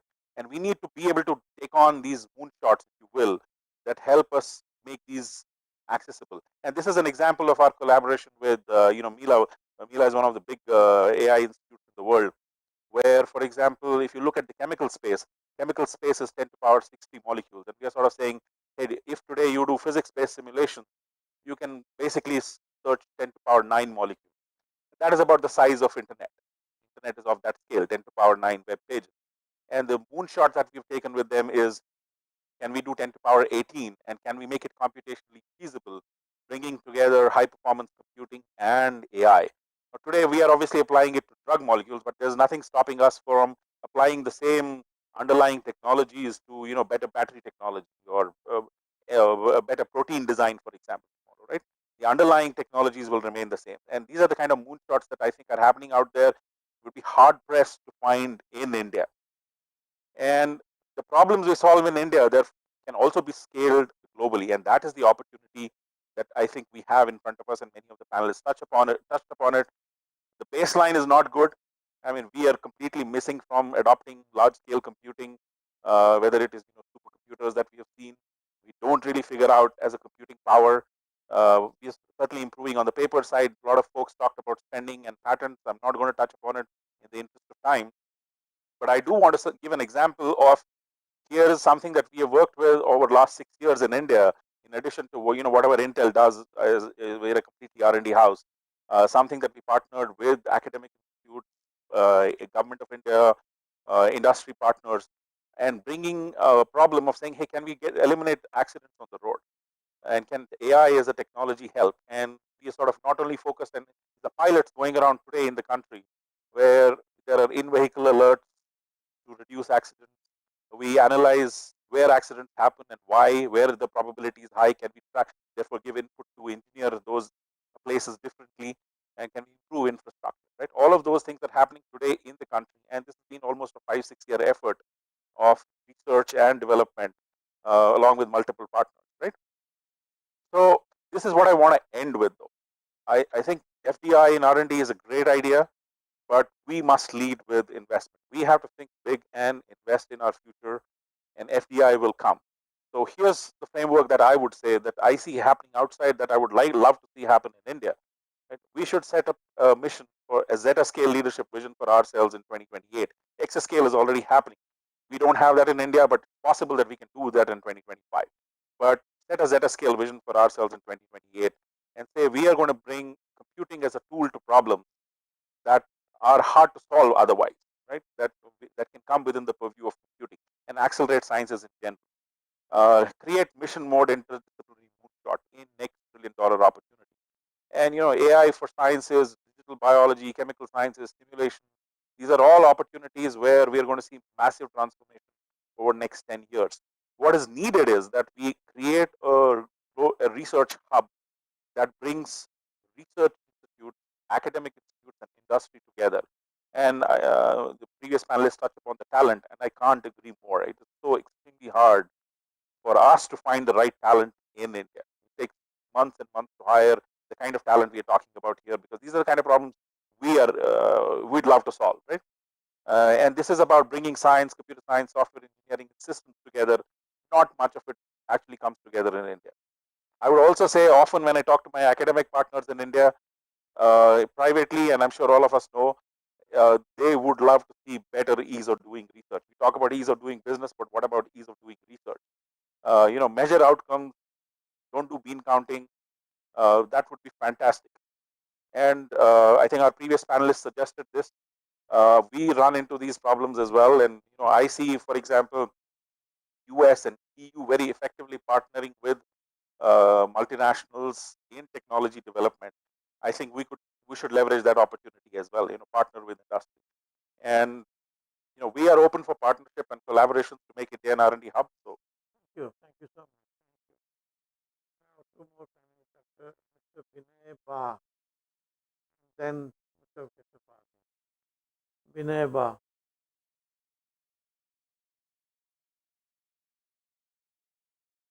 So Vinay is from Nokia only.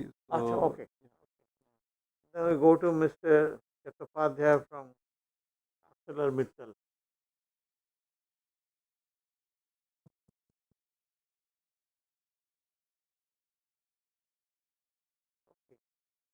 Chattopadhyay, and then we'll go to Jayant Mukherjee. Chattopadhyay. Okay.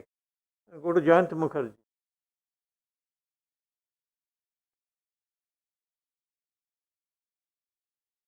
Not there. Could you check and then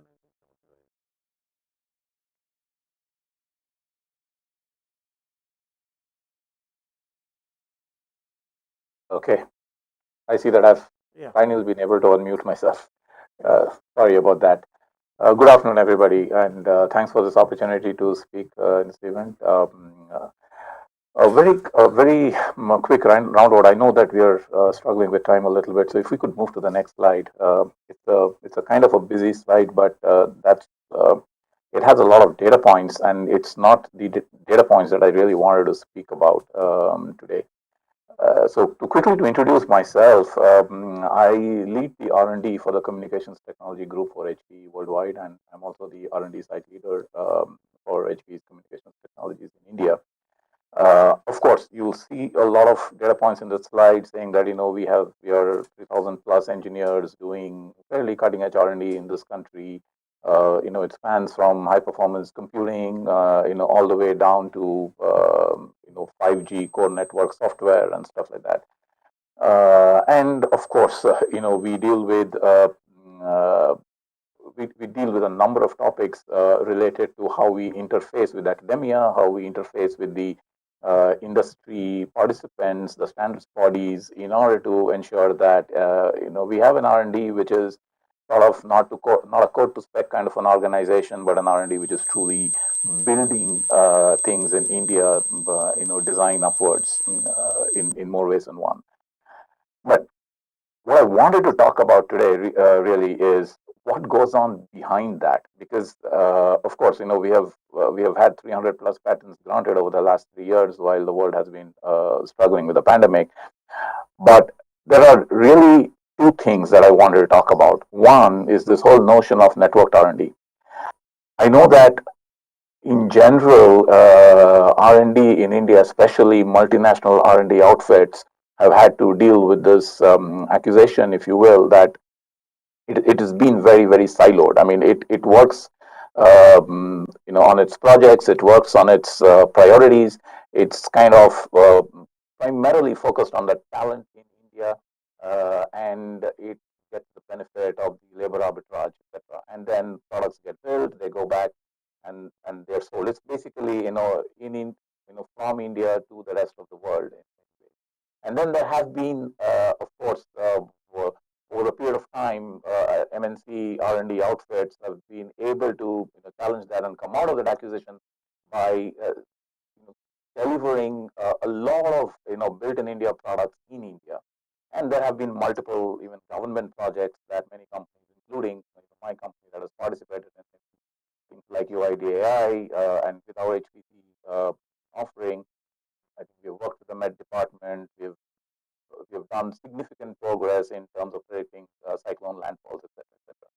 But the networked R&D that we as R&D leaders on a day-to-day that we deal with is something which is little more than that. Today, a significant portion of some of our time is spent in actually interfacing with not just the academia and the standards organization, but also this burgeoning startup ecosystem. of course, I sit in Bangalore, and there are a lot of, I mean, the startup scenario here is extremely vibrant, but it's not just Bangalore. What we have seen is that in the last 3 years, for example, we started something called the Digital Catalyst Program, which is which is about onboarding startups into our ecosystem and enabling them both with sharpening their technologies as well as offering them with go-to-market options to get to build their products to scale. And you'll be surprised with the kind of progress that is happening. We're already in cohort 3. We're already seeing products which were looking as nascent. In fact, I personally have evaluated many of those products, and at one time I was even not so sure that we should have them as part of our cohort. But then once we onboarded them, we made infrastructure available. We made, or rather, we gave them opportunities to talk to people who are already experts in those areas. Yeah, sure. So if I could maybe just jump to that, then my recommendation number one would be to increasingly build a solid networked R&D model. Okay, it is imperative for us to survive, and it is imperative for the Indian R&D ecosystem to grow in a holistic manner. And this is more important today than ever. The second piece is, we have always spoken about what is called the demographic dividend, but our experience in working with multiple different stakeholders is that the diversity dividend in India is enormous. Diversity in the problem space and the diversity in the solution opportunity space. It comes in various forms and fashions, but of course, we need to be able to invest in areas ranging from academia all the way into social startups, etc., to be able to get that diverse problem space and the solution space to come together and deliver the goods for this country and beyond.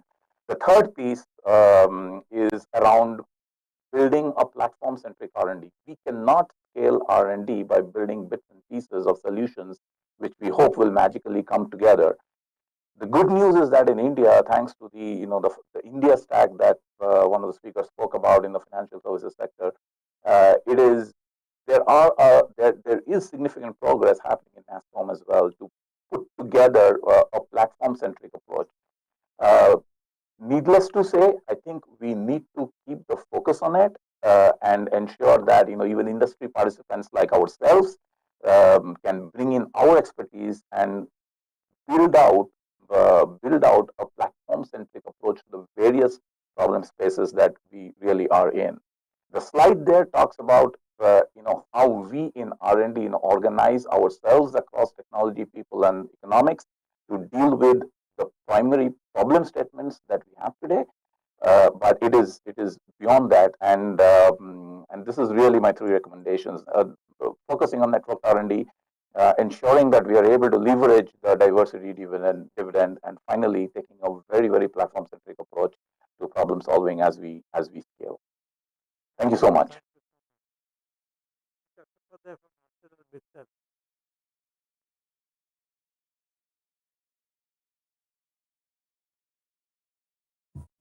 Chattopadhyay.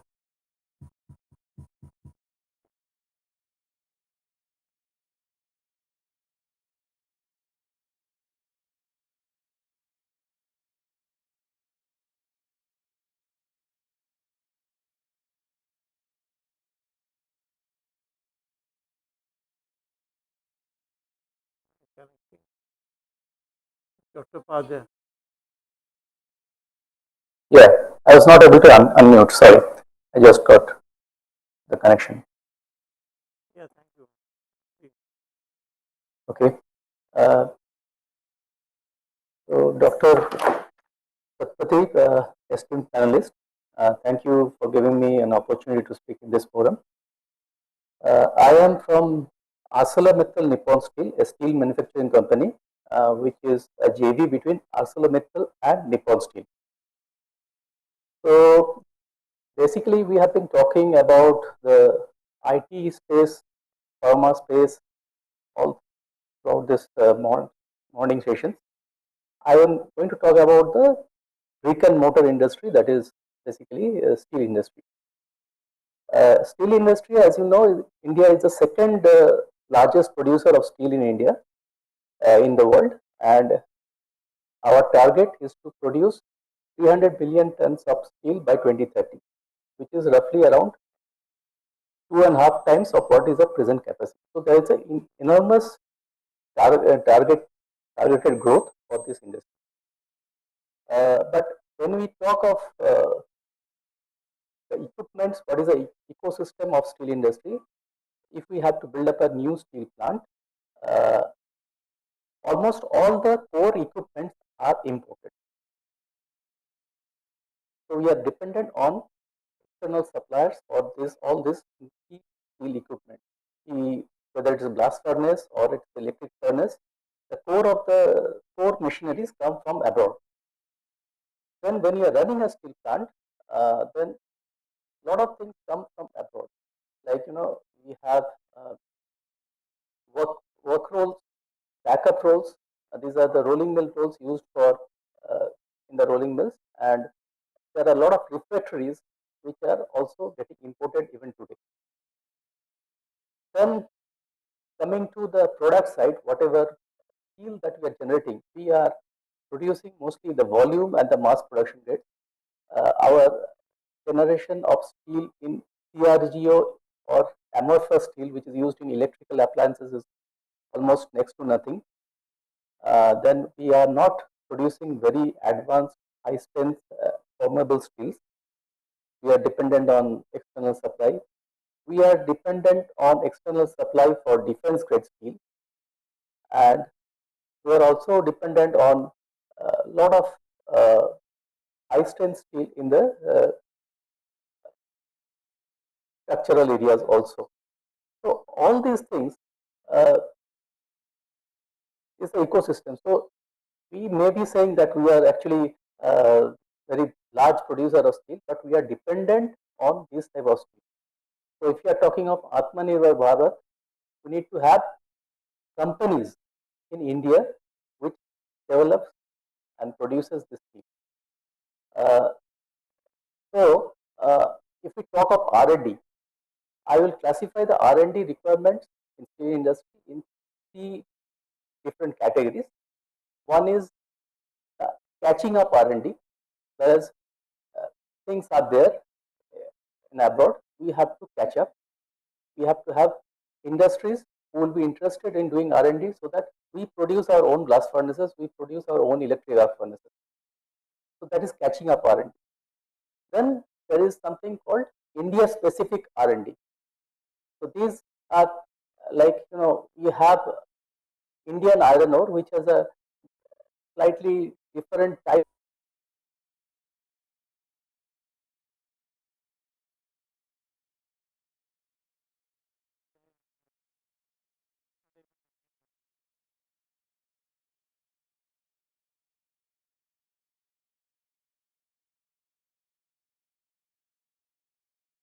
These are all the India specific R&D.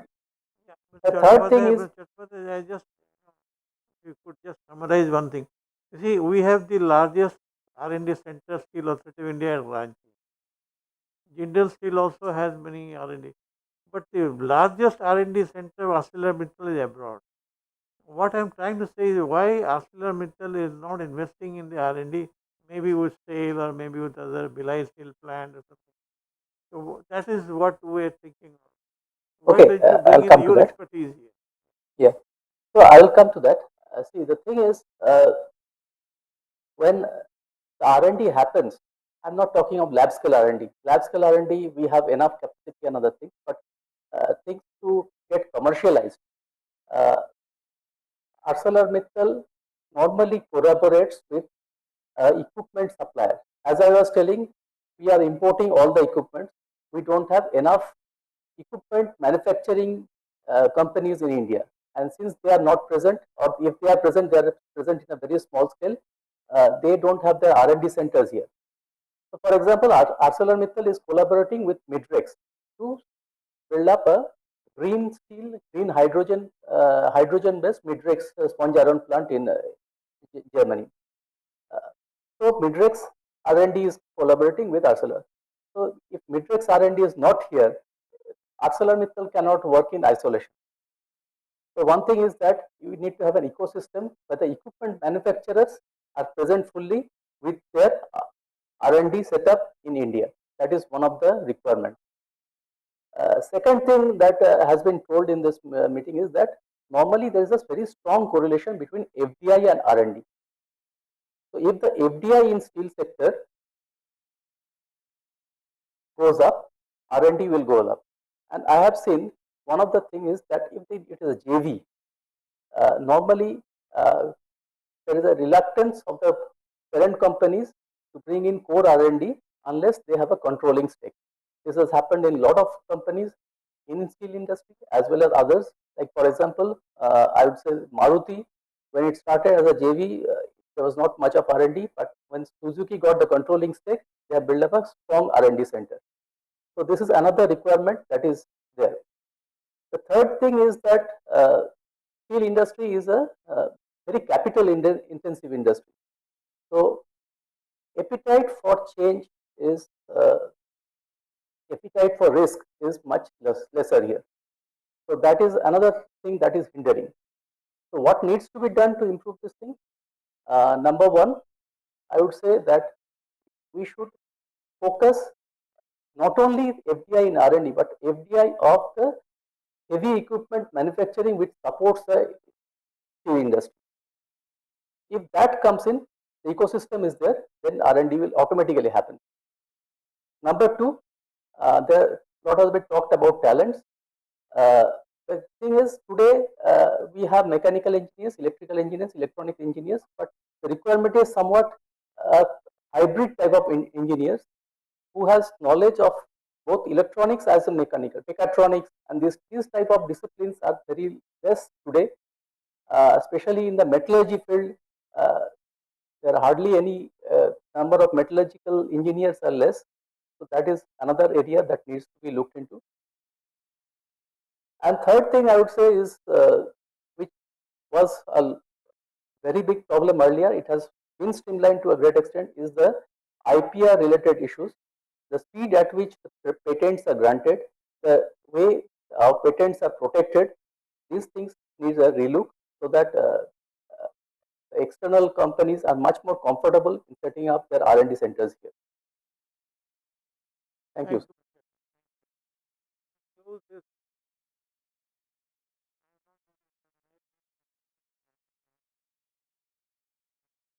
Document with all the views of this. They'll send a mail to all of you also. Collect your input and do that. So thank you very much for your input in this.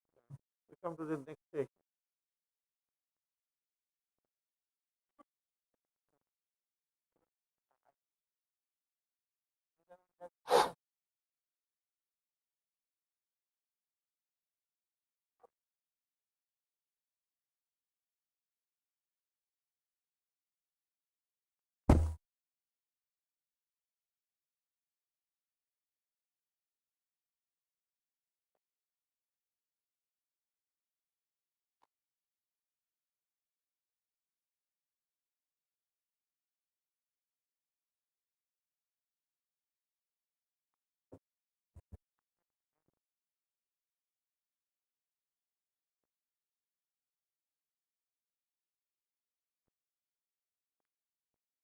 We now move to the next session on FDI and R&D in infrastructure, mining and healthcare. May I request all the speakers to join us on the dais, Mr. Atul Arya, Mr. Sharad Goswami, Mr. Abhinav Srivastava and Mr. Bansi Pansalkar.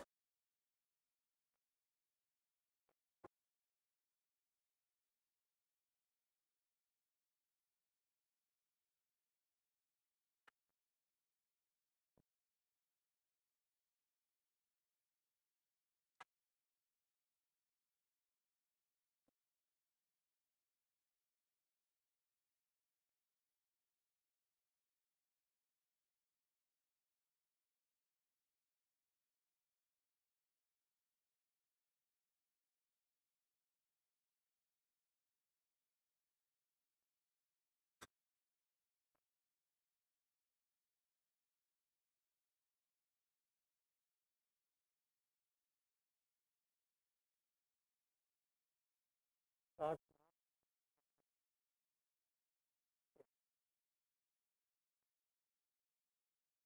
Yeah, I welcome the panelists to this second session, which is focused on infrastructure, mining, and the healthcare. I would request the panelists to be brief so that we are able to conclude at 1 o'clock, 5 minutes each. And mainly what we are looking at is what are your recommendations to the government or to the overall industry chamber on how exactly we can scale up FDI in R&D, make it more productive, make it more integrated into the system so that there is no, and perhaps that is what we are looking at. I can start with Mr. Atul Arya. Please introduce yourself and then be 5 minutes. So, good afternoon, everyone, and thank you, Vicky, for inviting me for this session. So, when I actually looked at the title of this seminar, I realized that we are talking about making India R&D hub, bringing FDI, and we are talking about 2047, 25 years from today. So, I actually thought, let me think what was I doing 25 years back, especially in the context of the topic of batteries and fuel cell. And this is another way to look at how things have changed in last 25 years, and probably we could have some foresight into it. So I did some research because anyway 25 years back I was not thinking about batteries at all. So I had to Google it, and I actually found a lot of data. And one of the interesting reports which I got was from NewTech, which is Swedish National Board for Technological and Industrial Development. And they had a 130-page report which talked about batteries and batteries for EVs. 25 years, 1994, 95, right? And you would be surprised that this report talked about target price and the performance for batteries to become mainstream. And they actually were bang on with $100 per kilowatt hour, which we talk about now. And we've started reading about it last few years back. I'm happy to share that report. I'm sure you can Google it yourself. So, and quite interestingly, we are almost there. So this is something which I thought would be one of my recommendations to us, all of us, and to FICCI and to government, is to really think about that what should be our goal. Should we be talking about EV batteries in the current context, or should we be talking about batteries or fuel cells in the context of what they are going to look like, their performance, their prices, their applications, at least 1 or 2 or 2.5 decades from now? I think that's where the real matter of R&D would be. Otherwise, we would be talking about incremental R&D or incremental improvements into what is currently available. So that's my recommendation number one, sir, to really sharpen the focus and talk about it. And this could be, as a matter of some ideas, this could be talking about batteries or fuel cells for aeroplanes, for ships, or multiple other applications, because we are already there in terms of cars and other passenger vehicles. This could be also talking about batteries which are biodegradable, because today we are expanding batteries in terms of uh, the way we were doing about plastics and other material when we really invented them. So that's point number one. Point number two, which many people have already spoken about, is about talent. Of course, we have a lot of institutes of repute, IISc, IITs, etc., etc. But my point is not about having those institutes. We have other engineering colleges, as PSA was talking in the morning. But my point is that retaining that talent, having that talent here, and we may all like to talk nice about it, but let me be very, very candid about it.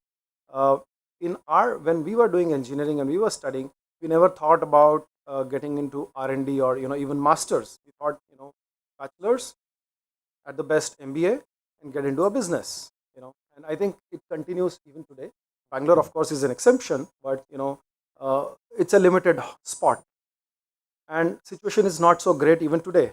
I have two daughters. One of them is in 12th standard, and I hear all the young people, everybody is preparing to go to Canada, US, and everywhere else, but not stay here. So that's a hard fact. We need to really arrest that.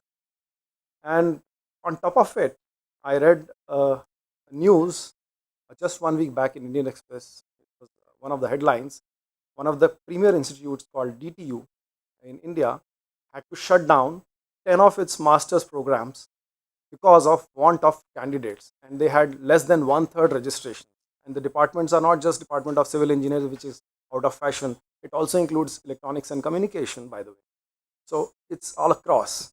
So if this is the situation in institute like DTU, we are very clear that we don't have the right amount of talent. And you'll be also surprised, Ford Motors battery program, they call it Ford Iron Park or something, is headed by one Indian called Anand Sankaran, who migrated to US in early 90s, and of course he went to Wharton's and all those institutes. So we need to really have those lighthouse institutes. We need to have really those lighthouse kind of projects or attractive places. It's like having a quota of coaching. It's like having a hisar of kushti, etc., etc. You can have multiple examples, and it creates a fan following for the people to get into that. So that's my point number 2.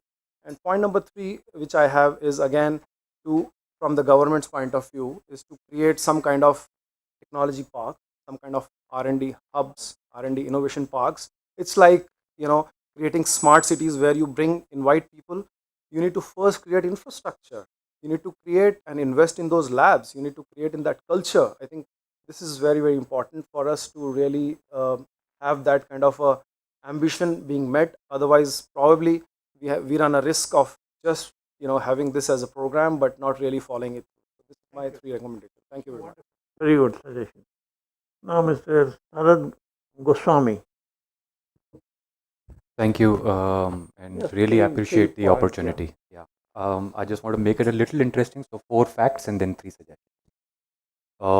Welcome to the wonderful world of pharmaceutical R&D. Quick question to all of you. As you know, the process of pharmaceutical drug discovery starts with the preclinical stage. And then you have phase 1, phase 2, phase 3 trials. You apply to the regulator. If you get the approval, you bring the drug to market. And then there is a phase 4 post-marketing. Can you guess how many molecules need to enter the preclinical stage for one molecule to be approved by the US FDA? Any guesses? Yeah, 5,000 to 10,000. So roughly median 7.5, 8,000 new molecules enter at the top of that funnel for one to get approved. So that's one interesting fact. 10% of candidates that enter a clinical trial actually make it to the FDA proposal. It takes on an average 1.2 to 2 billion US dollars to bring one molecule into the market. Sometimes we find it difficult to convert $1 billion into Indian rupees. So $1 billion is about 7,000 crores.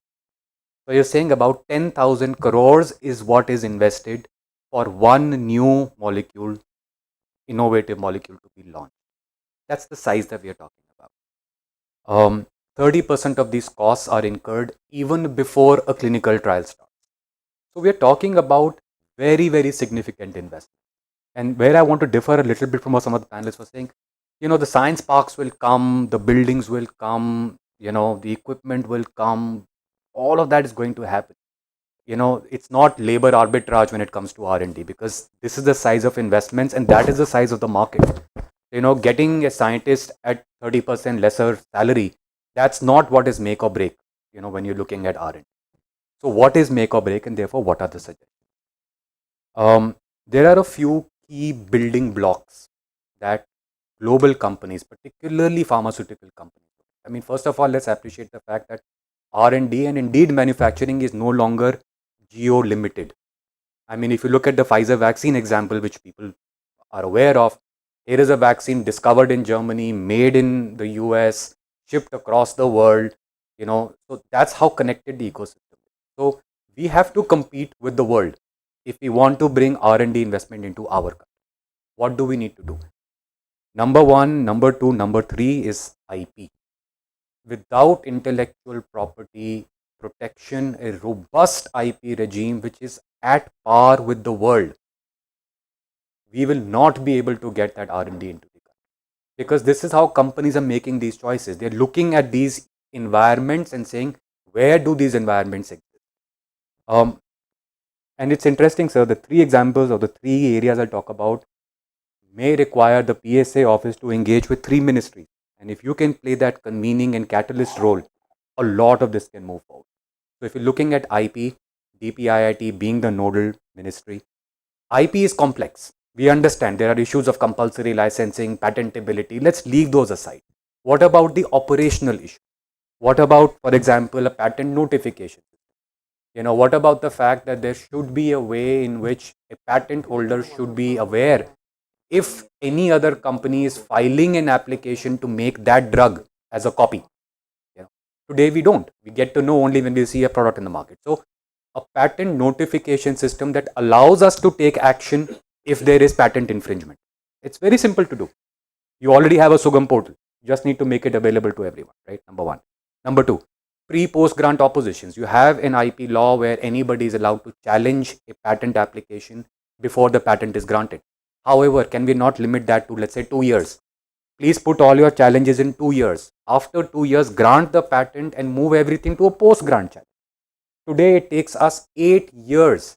There are people who sequentially challenge patent grant. Once one challenge is disposed, then comes the next, then comes the next.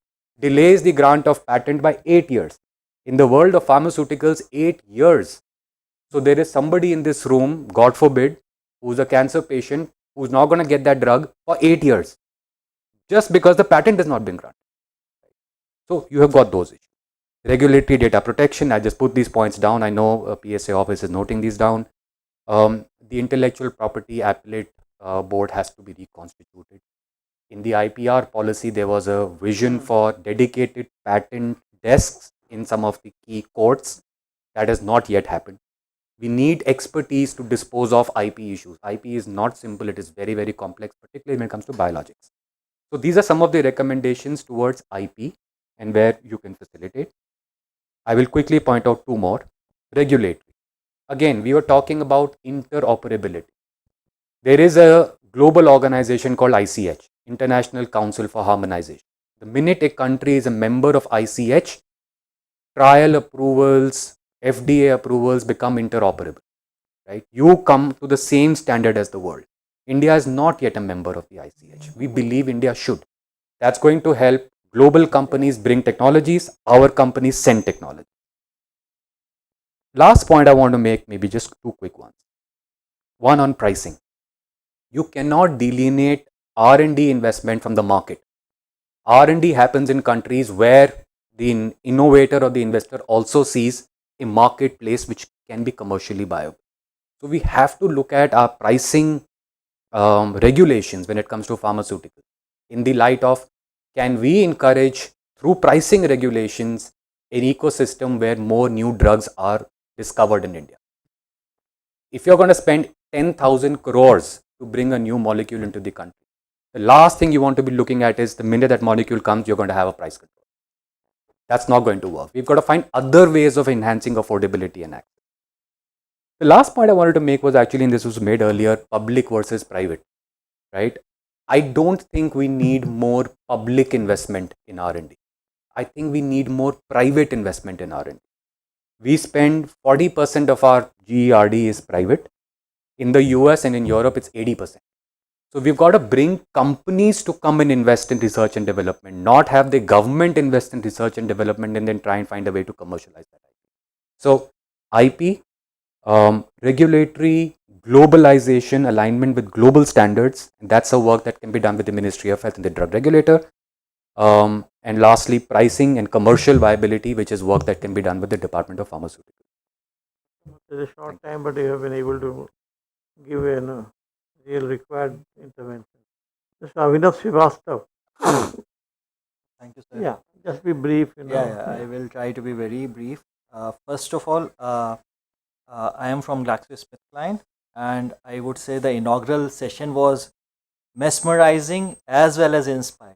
So really appreciate Professor Ajay Kumar Sood, Principal Scientific Advisor, other delegates off and on the dais, and thank you, Dr. Satpathy, and PSA office members and FICCI for this opportunity. We are looking at a framework of 25 years from now. So So really honored to be part of this important conversation. I will quickly cover a few points basis the learning from my existing organization and whatever we can further customize to make it more palatable in the journey which we are planning for 25 years from now would be kind of filter it out and accordingly customize. So I just say one thing about GSK is we were a pharmaceutical, a vaccine, as well as a consumer goods company. So the focus was spread out. But in this year, the year 2022, we demerged the consumer goods section and we are now focused specifically on vaccines and medicine. So we wanted to focus on biopharmaceuticals and we carved a journey for 10 years. We wanted to touch 2.5 billion patients. So in a way, we set a target. So I think focus and a target setting for 25 years from now is one area which we could potentially look at. Second is I was going through a report. If you see independence, our life expectancy was around 35 to 40 years. Now it is 70 years. If we added 30, 35 years in our lives, and if you multiply with the number of people we are, so many years have been added in terms of workforces, be it doctors, be it engineers or so. So a lot has happened. But if you see a report, a Lancet report, it says 10 years goes into disease and disability management. So there's a lot of focus needed on enabling regulations which supports prophylactic interventions like vaccines as well as therapeutic interventions. And for this, I think we are doing a lot on children immunization, but there's a need to look at adult immunization as well. So that's one point. The second point which I wanted to say is with respect to FDIs, pharma is doing really well. And if you see the journey so far, we are innovating. So there is an incremental innovation which is happening. And now with COVID, we migrated to the journey of, exponential innovation, I would say. And then the future is incremental plus, the real innovation clubbed together. And for that, as ma'am Manmeet said, the FDI policies are very instrumental. So the FDI policies are there. So we also need to have sectoral policies. The way Sharad has covered, I think he covered that there's a need for a harmonized framework to enable, what is being done here goes there, or what is happened there comes here. So a harmonized framework is very much needed. Apart from that, there's another point which I wanted to highlight is industry academia partnership. There's one program which GSK itself is doing with Regional Center of Biotechnology, which focuses on biostatistics and bioinformatics. So how do we encourage these streams which are very critical to support the innovation of tomorrow? These are help in designing clinical trials, reduce the possible risk around it. So these are the streams which we should be looking at. Apart from that, to bridge the gap between industry and academia, there's a larger need to industry to be engaging with academia in designing the curriculum. Like there are certain courses around biostatistics where GSK people engage and try and input to the curriculum. So whosoever learns it comes out from the college is more industry ready. And then the third point which I wanted to mention is around the geo thing. It is across the globe. So global capabilities. And if I talk about GSK, we have a global capability center based out of Bangalore, and it has expertise around clinical trials, biostatistics, global regulatory safety sciences, medical engagement, excellence, publication operations, project management. So in a way, the skill sets of India has already been leveraged. We need to enhance it further so that we do more and more. And the last bit is the focus on artificial intelligence and machine learning. These are the two big areas which are, if you see globally, these are the trends which are being adopted to reduce the risk when you do a clinical trial and as well as increase the efficiency. So these were the few set of recommendations which I wanted to put it across. Thank you. Abhinav, I was asked to just go immediately after him till Mr. Satpathy comes in. So, but I'm representing Caterpillar over here, and we are a partner with Vicky. So, thank you, Vicky, for partnering with us. I'm going to take maybe a minute. We deserve that to tom a little bit about Caterpillar. So, I mean, we are We are a fairly diverse company. We are, we consider ourselves in three big verticals. Mining is certainly a big one. We are the world's most reputed mining equipment supplier. But we are also one of the biggest reciprocating engine manufacturers and designers in the world. And that also includes turbines, which is not necessarily a reciprocating engine, but an internal combustion engine also. And we make locomotives, we do all kinds of that, which is our transportation and energy business. And we are into construction, which kind of falls in between the two segments.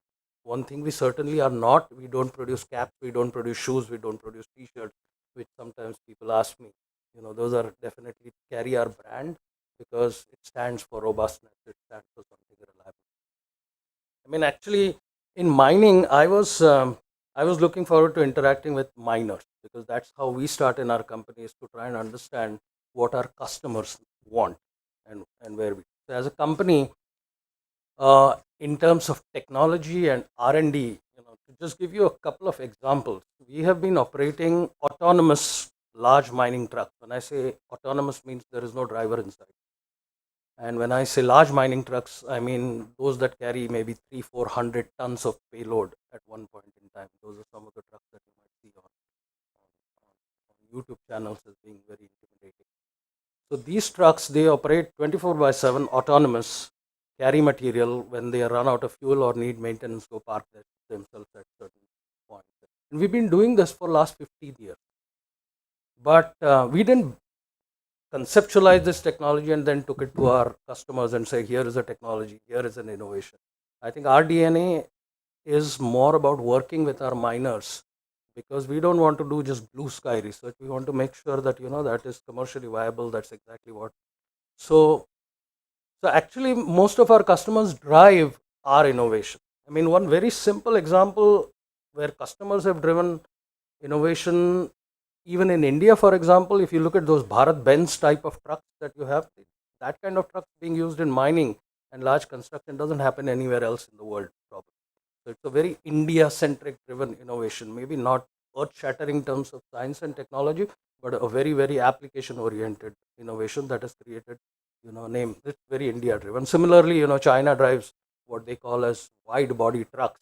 So instead of having trucks that live for 25 and 30 years, their mining cycles are usually short, and that's how they amortize their assets. So they have called, and they are now taking the world by storm. I mean, even in the West, people consider these as viable apparatus to use in their mining. So small, not necessarily scientifically non-earth-shattering innovations, but they are very business viable innovations that take place over here. So if I look at it from a miner's perspective, and we see this worldwide, there are really three challenges that the miners face. First one is productivity, which is common everywhere, and especially in India, where the output is more or less capped in terms of price. The only lever available for you to be viable is to be very, very productive. In the West or in other countries, they just don't have too many people, so it's very important, and it's run more or less like a private, or it's run by private companies. So productivity obviously is a big metric. Safety is the second one. Safety for manpower reasons on both sides, very interesting. In India especially, most of our mining operations are manpower intensive, and hence safety becomes an important element. And in many other countries, they are in extremely remote areas where you don't have people going into, and you certainly can't have people going into if it's not a safe site, and so on. So safety is the other one. And now upcoming emerging one, for again various reasons, is emissions. In India, I think our emissions story is definitely linked to whatever the scientific advisor mentioned in the morning, has got to do with our emission goals and targets, but it's also got to do with diesel or oil replacement as an imported commodity. And when you are dealing with diesel, you have to deal with issues like proliferation, which are difficult to control. So all those practical reasons are there for our thing. We put all of that together and call it emissions. But if you see in some of the other countries, we are seeing customers driving us. All these days, we thought diesel is going to stay for a much longer time than we imagined it is. But now we are seeing our customers push us. Many of our very large customers have already declared zero emission goals.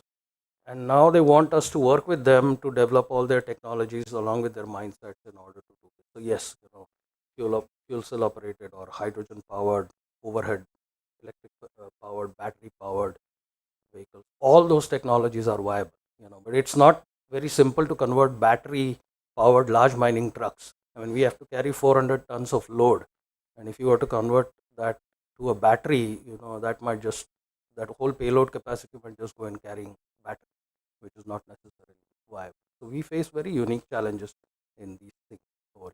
How do we, and this is my first recommendation I only have two, by the way, for us to consider over here, is we see in other parts of the world, miners especially put up a goal, they put up a beta site, and they invite people to co-learn about what would work, what would not work. Say, for example, many of our customers have now created zero emission sites and zero emission targets in the next 10, maybe 15 years, and they're pulling along Caterpillar and many other companies along with that to work, because one company cannot provide these kind of solutions, and there's no one size fit all for it. So we don't have that equivalent here in India. I mean, a majority of our interaction with miners is through tenders, which is mostly reactive, and that's certainly not a place where you can come up with any new ideas or whatever. So creation of certain beta sites where there are objectives and goals, and I know Coal India has some, but we've not seen a lot of industry participation into those. So that would be my recommendation. Number one is. And as far as mining equipment manufacturing is concerned, I heard manufacturing is required. Yes, we need all that ecosystem over here, but the reality is that large mining equipment is an extremely capital intensive venture, and it's very cyclical. I mean, it's not that you get business all throughout the year at a constant level. So one has to be in this business for a very long time, and you have established your factories and set up in order to produce this. It's not going to be just easy to move all of that over here. India locally doesn't offer the kind of scale to do that completely locally. But if you break that down into things that are components and systems, take everything right from electrical components, meters, lights. I'm talking about the mundane stuff, not even talking about the semiconductor and the other stuff, to all the mechanical things from large castings, forgings, gearboxes, and even fabrications, etc. There is a big opportunity that we see. I mean, as a company like us, we would like to source from India, but we simply don't have as many sources that are, and we have global suppliers. So encouraging our global suppliers to put up their plants and their capacities over here, which probably makes more sense in this, in whatever is going on in the world right now, especially the troubles we have with some countries, which is where majority of the supply chains were. So incentivizing that kind of where you would make components for India and more importantly for the world, because that's the only way we are going to have large suppliers come to it. So that would be my second point, which is to do. And as far as the other R&D is concerned, I think it's been spoken a lot about in terms of IT software, smarter machines, and all of that is absolutely right.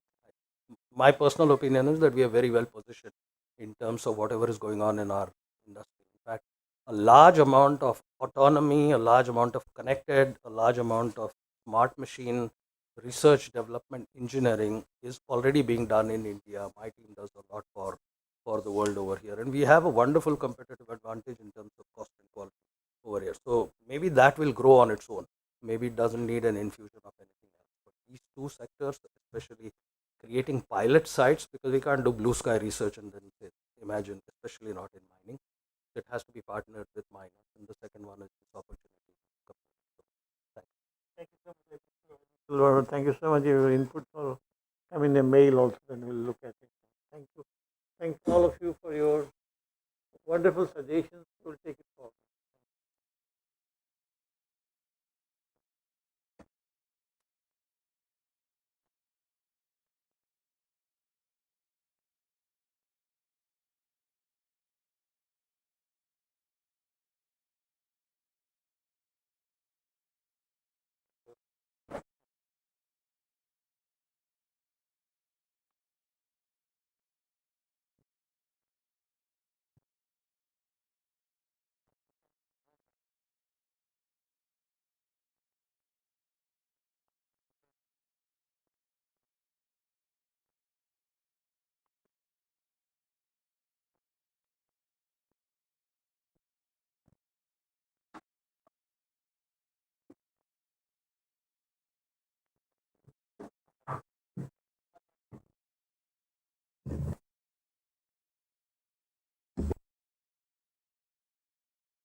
We are moving to the next session on, which is a stage session.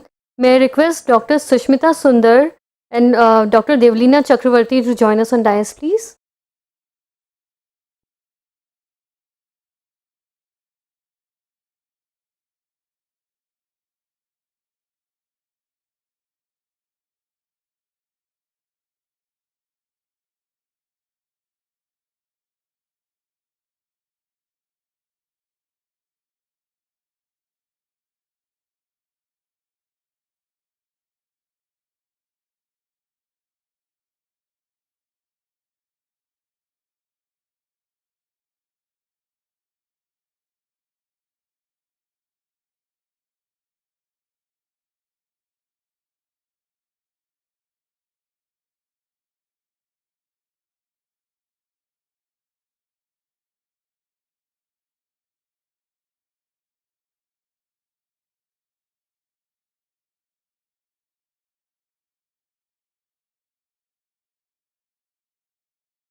Yeah, welcome to this. We have two panelists. We have no gender bias here. So I think it's very difficult to. In fact, we've been trying to change with the state government, and luckily we have two panelists from the state. That's the ground. The ground reality is with the state. They know how to promote. Forget about FDI, any investment into any particular sector. I think their input, we want to carry this forward by going to the states and doing these outreach programs at the states with their support, so that they also bring out the points which are required for the investors to come in, whether it's foreign or domestic. I think their inputs will be very, very critical. The ease of doing research is really at their doorstep only. They have all the keys with them. They can do anything they can want. So I request Devlina Chakravarti to do the presentation. Your presentation? No, I'll just talk. Thank you so much for this wonderful opportunity. And sure, I've been really enjoying this session. I'm Devlina Chakravarti. I work for an organization called Guidance Tamil Nadu. We are arm of Industries Department, Government of Tamil Nadu. So our organization started as an investment promotion agency 25 years ago. But then slowly we have evolved as a think tank as well. We have a 4-people policy team and we draft all the industrial policies. We also look after the ease of doing business for the state. Then we have a team for the compliance burden, reducing the compliance burden and over looking to that. So we all work together as guidance, and we are consultants. We are not part of the government, but we work for the government. So recently, last month, Honorable Chief Minister, Mr. Stalin, launched Rnd Policy 2022. So today I'm going to speak about what the policy provides, what were the major challenges that we faced while drafting the policy, and what are the other state policies that the state offers for the investors. So quickly going through some of the debates, some of the trade-offs that we faced as the state while drafting the policy, the biggest challenge was the definitional problem. So there are so many documents, so many schools of thoughts. What exactly is R&D? We, of course, reaching out to DST was helpful. Going through the Frascati manual was helpful. But the biggest challenge was to really measure and define services R&D. So is it process efficiency or is it product development? What is it that would be considered as service R&D was one of the challenges. R&D, as we know, as a public good, and externalities that creates the problem of the pricing that the previous speaker just spoke about. And because sometimes the social benefit is not equal to the private benefit and social cost is not equal to the private cost, the private provisioning of the R&D becomes a challenge. And the state policy clearly acknowledges that and acknowledges the social cost and social benefit of the R&D. The next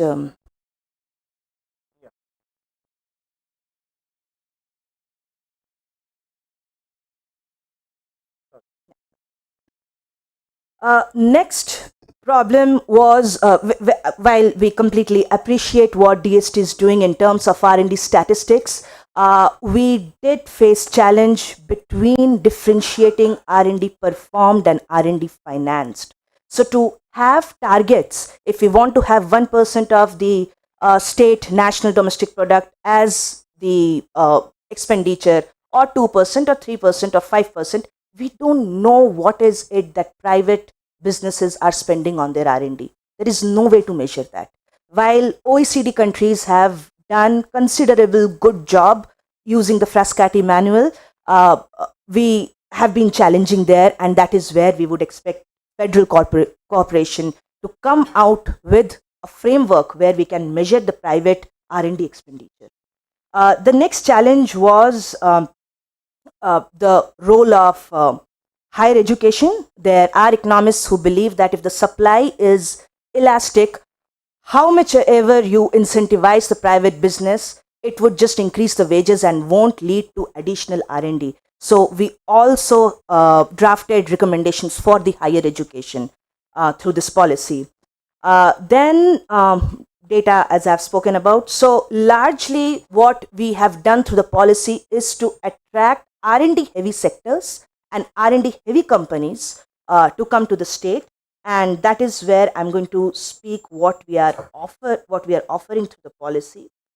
We have identified 5 grand challenges for the state of Tamil Nadu: clean energy, sustainable and advanced manufacturing, health, well-being, life sciences, digital and data economy, and future of mobility. So these 5 are the grand challenges for the state, and R&D dedicated to these grand challenges will be supported, are supported, and either through grants, incentives, or facilitation.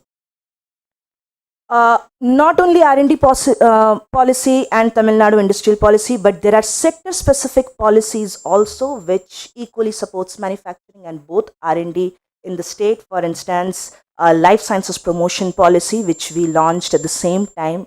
Extremely difficult policy because we had this very rigid environmental lobby which had this perception that pharma API is dirty and we are not going to allow that. So good 6 months we had to debate and fight with them, and we had to convince them that there is something called ZLD these days.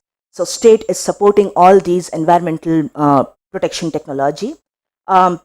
Similarly, we have fintech policy, data center policy, electronic and hardware manufacturing policy, EV policy, updated one is coming soon. Aerospace and defense policy, our team is drafting that. Other than the sector-specific policies, we have R&D policy and Tamil Nadu industrial policy. What we are offering, we are supporting Center of Excellences. So there are 3 models of Center of Excellences: centers within an educational institute, state is supporting through grants. Standalone COEs, again state is supporting standalone COEs in terms of fiscal and financial incentives. We are also developing innovation clusters using industrial corridor in identified existing brownfield manufacturing clusters. We know Tamil Nadu is in a very good position when it comes to general manufacturing, auto and heavy industry manufacturing. So these are the clusters that are already existing, and we are trying to build, support an innovation cluster leveraging these brownfield clusters. Research parks, we have already a medical device research park which was established 6 months back. Many of the private businesses have already started leveraging that. There is another API research park which supports small businesses, and there are many under discussion. So research parks is something that is supported either directly by the government or with JV. Next is something we have been talking about, industry academia collaboration. I'll keep it very short, just 2 minutes. Work labs, where we have a dedicated team where guidance associates actually go to the industries and ask them, what is it that you want? Then we go to the state universities, this is what industries want. So we have a dedicated work lab cell where 4 people team is just doing that, asking the demand, what is it that you want, going to the supply, can you deliver this? If not, do these things so that you can deliver it. Other than this, we have other programs that we are going to launch very soon: 100 Talent Program, Technology Transfer Offices, Research Capacity Building.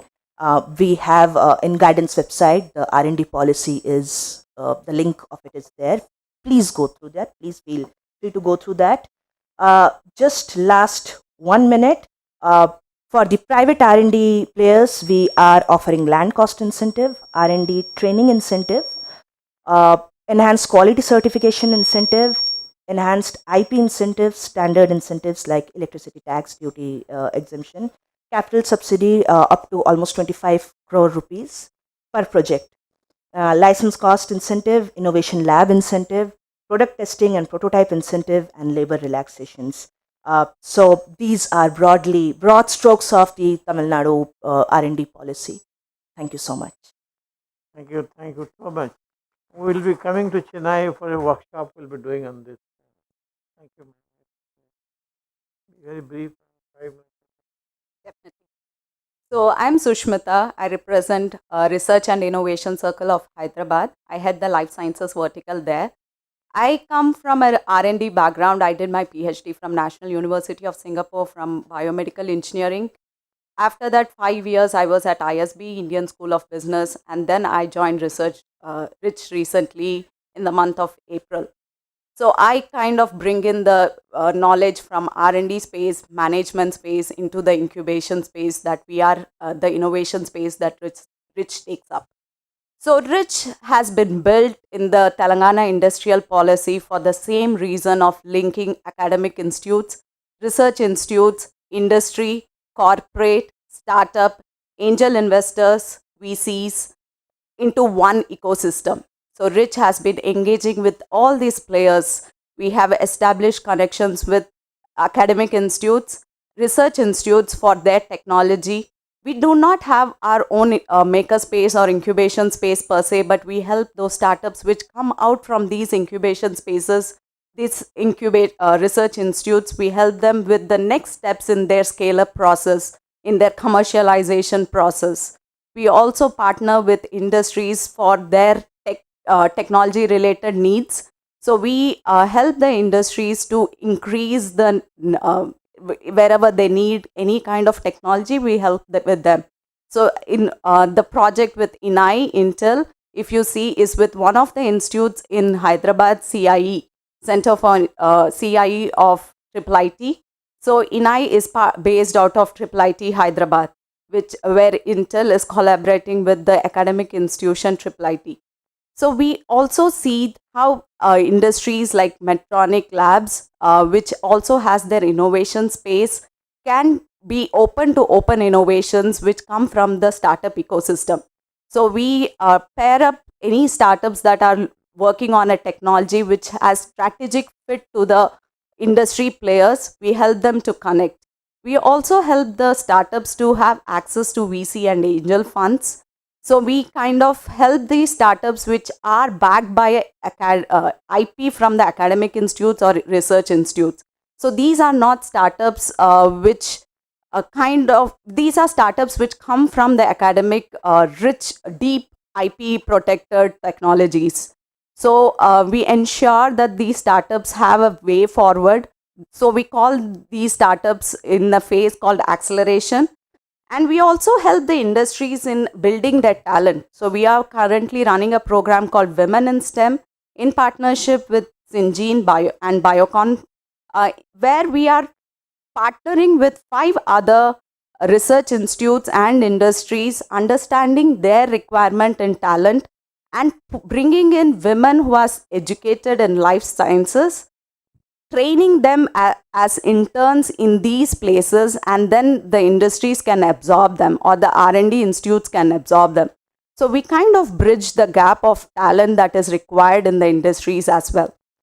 And one more project that we also do is for the research labs. So we are currently working with Lepra Society, which has a lot of tissue samples, biological samples, and also they have medical data which is not digitalized. So if you understand, in medical healthcare space, a lot of data is not digitalized, and for an AI or ML system to be built, the data is the key.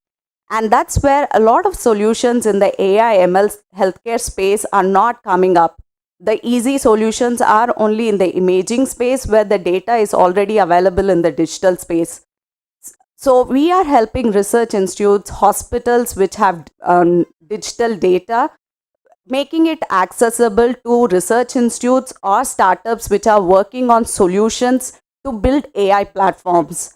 So we are helping Lepra Society in digitalizing these data which are embedded in files and staying in their rooms for almost 20 years now.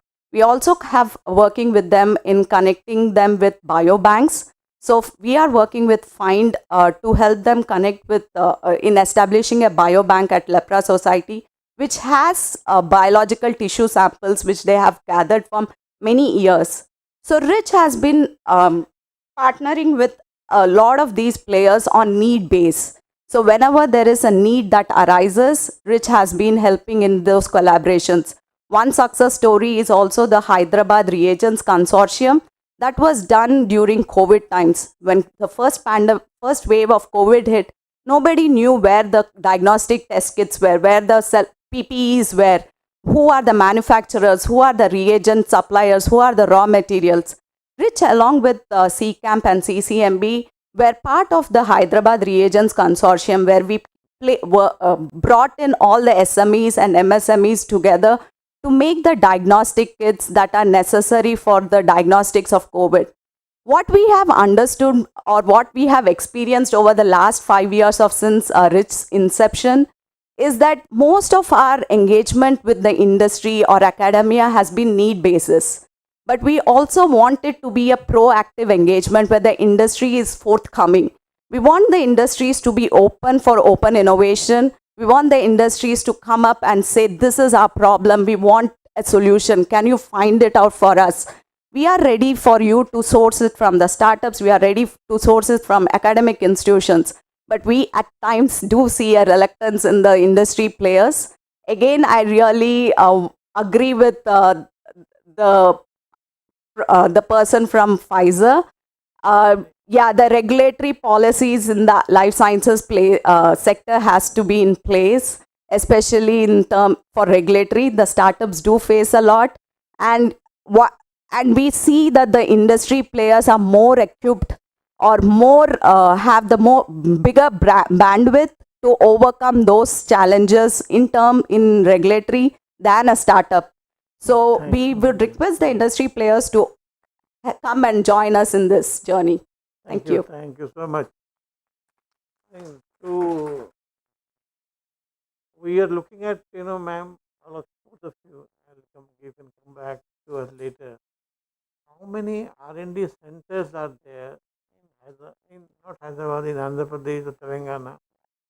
How many are there here, both public, private, together? So we have around 20 plus R&D centers, CSR labs as well. We need to be very precise on what is the number, how many public, how many private, and how much they are spending, and what is the manpower also. So this is the ecosystem. The second part is, none of the policies I can see have a target for FDI into R&D.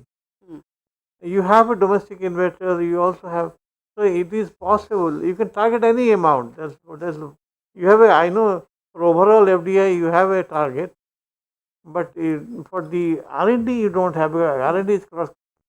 It possible also to have that. The third thing is, we have been engaging with your state government for having a separate R&D budget, which also gives allocation department wise to even environment how much, science and technology how much, biotech how much, IT how much, and agriculture, how much, which is very important also. So this is what the only government which has come out with such a statement is the Odisha government. That also they have clubbed it with training, which is not exactly what we are looking at. We have been trying that with both your government, but we have not been able to succeed. So once we know that the government spends this much, this is where the focus is of the government right now. The private sector can also come in, can complement that. So with these words, I think I conclude. Thank you so much. Come to the concluding session. Chief Guest is coming. So we'll be further wrap up before that.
So we are now moving to the last session, valedictory session, which will be chaired by Mr. Ratan Batal.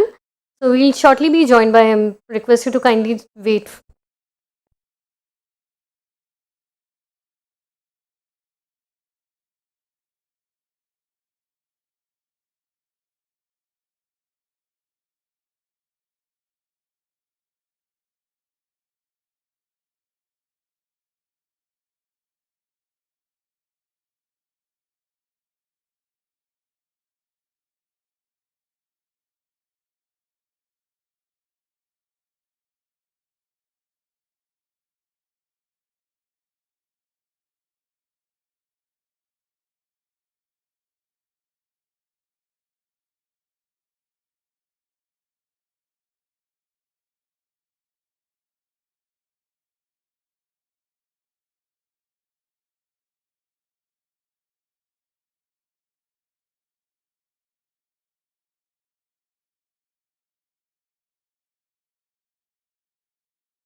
Mr. Wattle will be here any minute now.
May I request everyone to be seated? Mr. Vattal is here. He's just coming in the room.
Well, friends, we reached the valedictory session, and we are very pleased to have Mr. Ratan Vattal, the chairman of the Central Vista Oversight Committee. So, indeed, an honor to have you here, sir. May I request you to come on the dais, sir? And may I also request Mr. Satpathy and Ms. Jyotivish to be on the dais?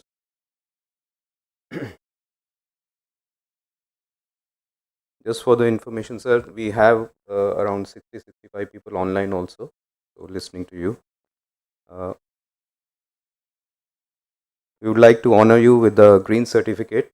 May I request Ms. Jyoti Vij, Deputy Secretary General, to present the green certificate to Mr. Vattal.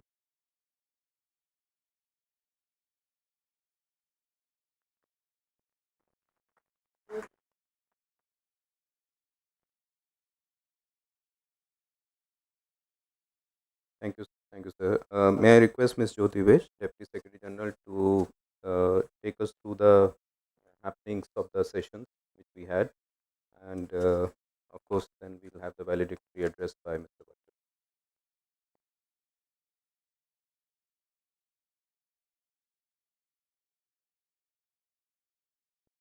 Good afternoon, everybody, and thanks for staying here. And thank you so much, Mr. Vattal, for joining us for this concluding session of the National Seminar on FDI and R&D. We've had very interesting sessions in the morning, sir.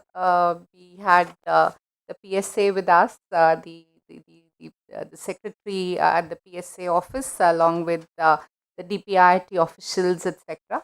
And we did have, I think, a lot of debate, and we also had the German, one of the representatives from the German embassy as well, to really understand the international perspective, followed by, of course, two of the states who were present over here talking about the ecosystem that they are creating around to attract FDI and R&D. I think it's something very unique that we are talking about, where we haven't really done so well until now. I think the numbers seem to be looking up, probably because we had a low base until about 2 years back. But that itself is heartening. At least everybody is looking at India. There are large, I think, conglomerates which are wanting to come in. We're also providing a facilitative environment overall for FDI and for R&D itself. It's very heartening aid for to see Prime Minister talking about innovation from the ramparts of the Red Fort on the 15th of August shows that government is really taking innovation and R&D as a very critical way for our economic growth. And to have PSA office come and talk about the framework that they're looking at for inviting FDI in this space is something very, very heartening again. And we're very fortunate to be partner with the PSA in this very important area. So when the industry and the government really comes together, I think at least the first step in the ecosystem is complete, and we can now try and kind of add more and more industry and academia to this to help have the ecosystem which can invite larger FDI in this area. I think the states also did talk about the policies that they are coming with, and already states like Karnataka, etc., are doing pretty well. So if we have the state also follow the similar vision on innovation and R&D, I think we should be able to in this Amrit Kal, with innovation being seen as a very critical area, and with the state government and the central government both coming together along with the industry, we should be able to really crack this one. And innovation, as you know, is very important to escape the middle income trap. And I think that's something again we need to keep in mind as we move towards Amrit Kal, and for the next 25 years, if we are able to achieve this vision. So without further ado, may I now invite Mr. Ratan Vattal, who is currently the chairman of Central Vista Oversight Committee. He has also served in various capacities in the Government of India, in the Prime Minister's Office, Niti Aayog, international organizations like IMF and Government of Andhra Pradesh as well. Until recently, he was the Member Secretary of Economic Advisory Council to the Prime Minister, and absolutely delighted to have you with us, sir. May I request all of you to please welcome him with a round of applause, and over to you, sir, for your...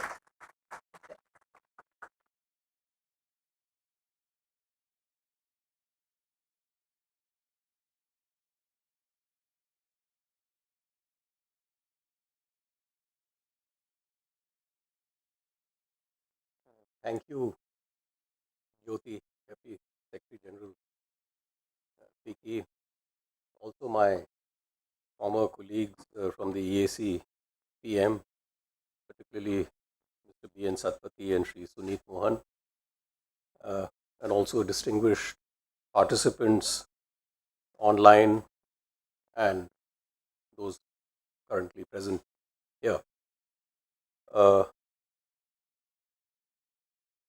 Well, at the outset, let me congratulate the Office of the PSA and the PP for taking this initiative in organizing this national seminar on FDI and Rnd. Well, you may be wondering that what is the chairman of the Central Vista Organizing Committee doing over here at the end of your, which I believe has been a very interesting session. Well, I have been associated with science policy in my earlier capacities, and I've seen it the way it has been evolving. It is still in the process of evolution. And I'm glad that in the 15th August speech of the Prime Minister, I mean, this was given a due emphasis, where the PM said that, the Amrit Kal of India, the way we'll see ourselves in the next 25 years, will be driven by science, technology, and innovation. The topic of the seminar also is FDI in Rnd, and looking forward how to make India an Rnd hub. I will tell you upfront the objective of my talk. I have about 20-25 minutes. I don't know if I'll be able to do justice. I could talk a lot on this subject, but I'll just emphasize three things, and I'll try to elaborate on them as I go along.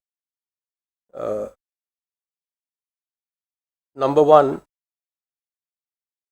we must, while we are talking about Rnd, FDI and Rnd, which is a very unusual phenomenon, which I'm glad the PSA's office and Mr. Satpathy have looked at and analyzed. We must also distinguish between what we called gross expenditure on Rnd, GRD as it's called. In fact, in the EAC to PM, we had come up in 2019 with the first report on the Rnd ecosystem and the expenditure ecosystem in the country, which I think was a pretty illuminating report. So as I said, we have to distinguish between GRD, FDI in Rnd, which could perhaps be a subset of GRD, and also another thing which we keep talking about, which is investments which are going into startups. Now, startups could be business startups, they could be all kinds of startups, but what I have in mind is SNT startups, science related or technology related startups. Now, to understand this evolving ecosystem, First, I think these have to be measured nationally, how much they are. You keep reading, it could be this much, it could be 0.7% of the GDP, $40 billion were the startup amount which was available. Reports came out in January. But if India has to be a hub for R&D, these 3 or 4 factors, how we measure it, how we see it, is very important. The second point I wish to make is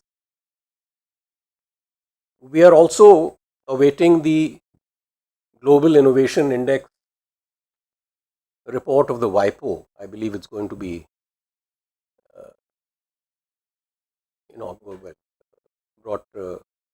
publicly brought out on the 22nd of September, maybe next month. It will be launched next month.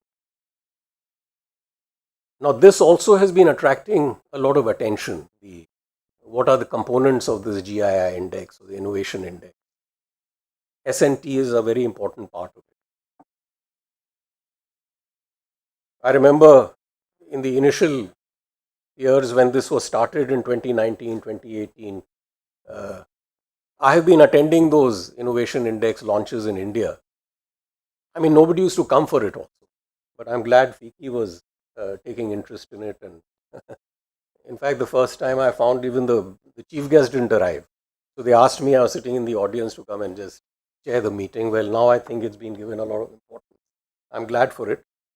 But the point I want to make is why we talk about GII or a Global Innovation Index. If I have time, I'll elaborate on it further. What we perhaps need is a national innovation sort of index. The reason I'm saying this is, again, I'll come to your R&D FDI. You're talking of 3 states which are getting all this: Haryana, Karnataka, Telangana. These are all city-centric. When we say these states, it's really Hyderabad, Bangalore, Gurugram,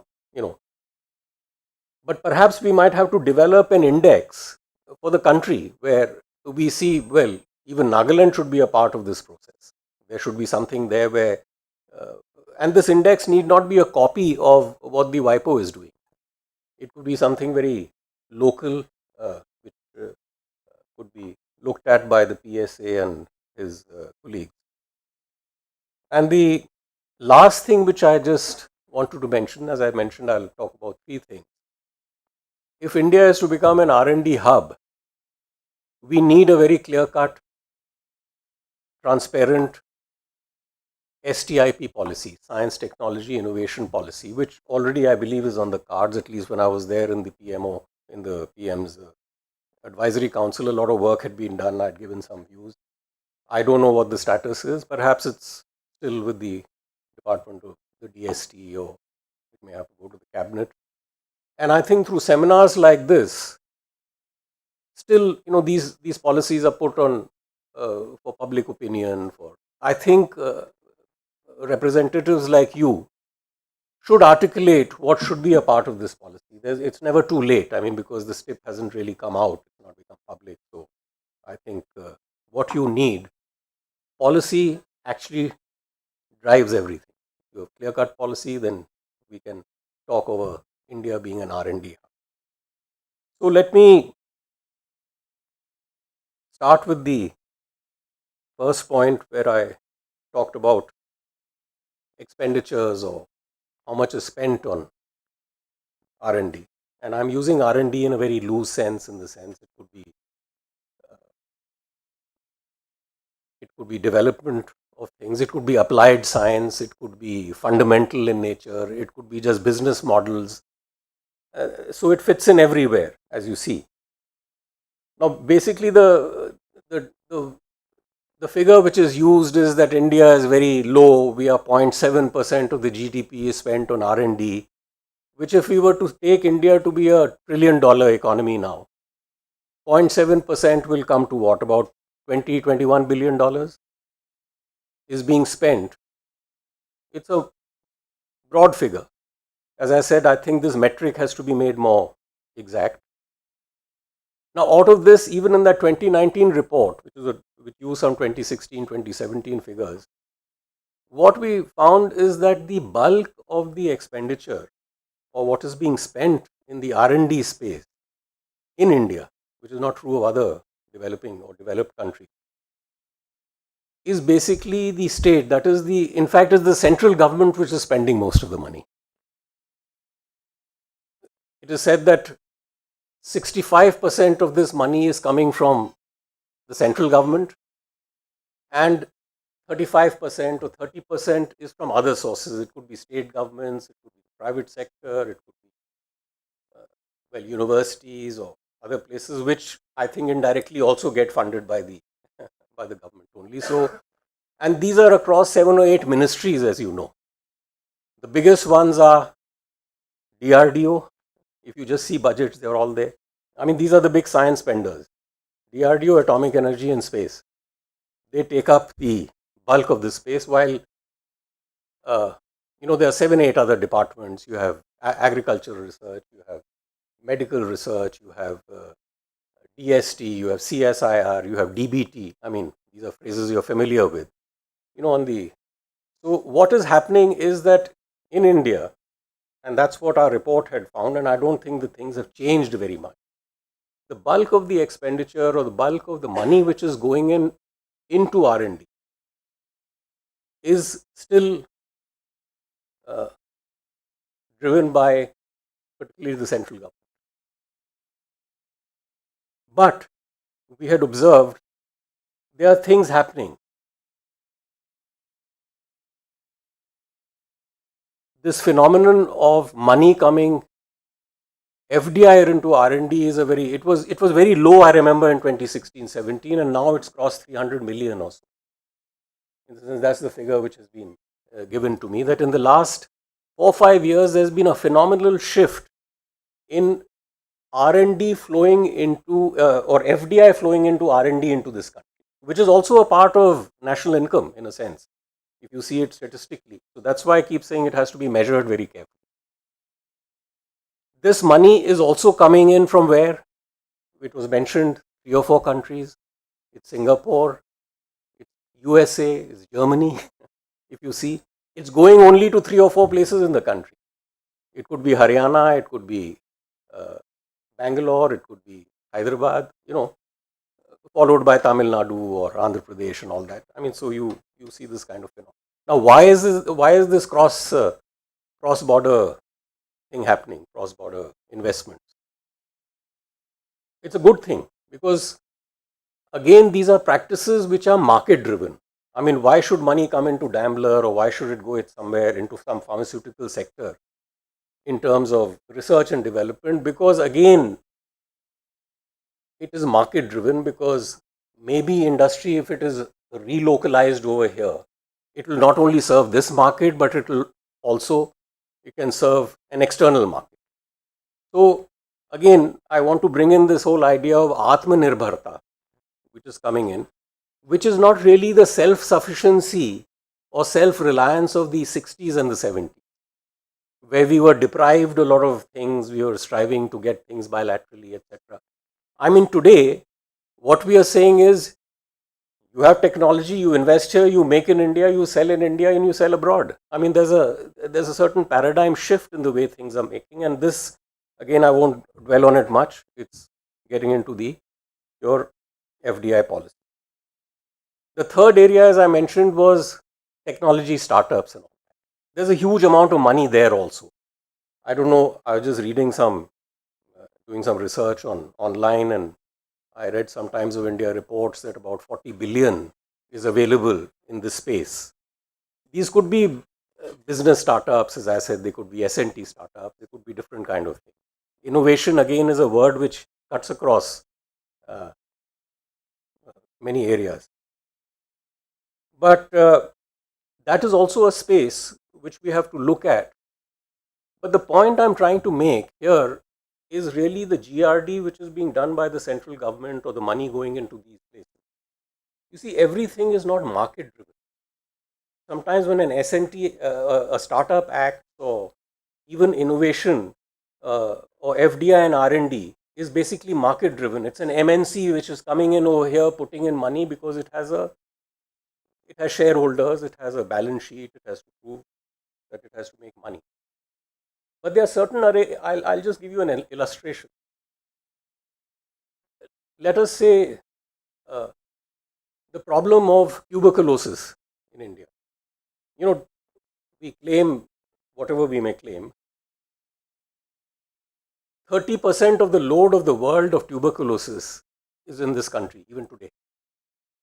It's a very little known fact. We may be talking of other diseases. And this I'm talking of communicable disease. It's a big challenge. In that sector also, there are certain types of TBs which are drug resistant. You can't cure them. Now I can tell you there's no money in TB. No MNC will put in money into TB to get a drug resistant TB, because who will you sell it to? You have to give it free of cost. So that's where the state sector comes in, where somebody has to do the primary research in certain areas. And that's what I'm saying, that these are all very important, all these areas which I said market driven. But the area of science is something where fundamentally a lot of work has to be done by through the taxpayers' money. I mean, more closer, I'll give you an example of the Covaxine, this thing which was done in Hyderabad. It was done through a private sector person, Bharat Biotech. But actually it was ICMR and others who risked a lot of money, it was not a startup. Please try to understand. We were also, it could have failed.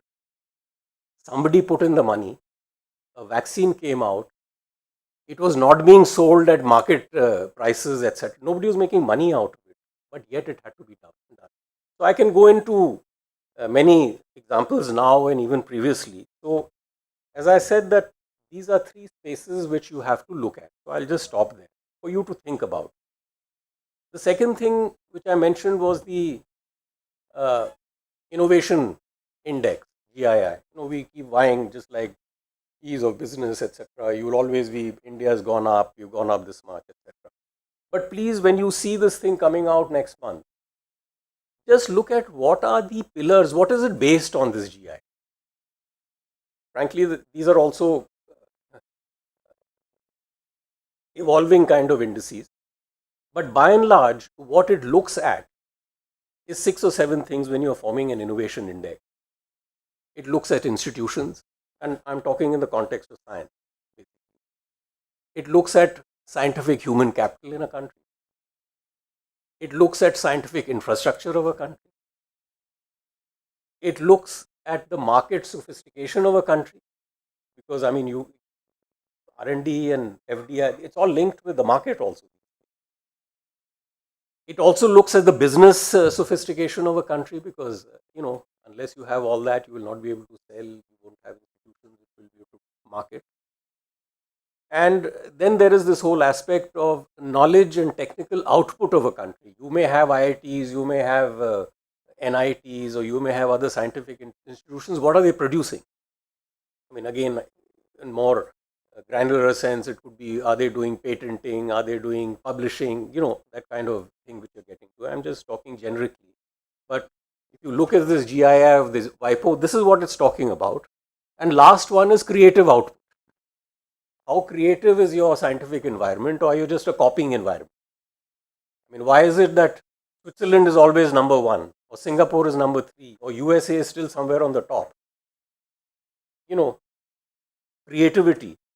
And all these 6 or 7 factors are interlinked, and that's how this GII index is worked out.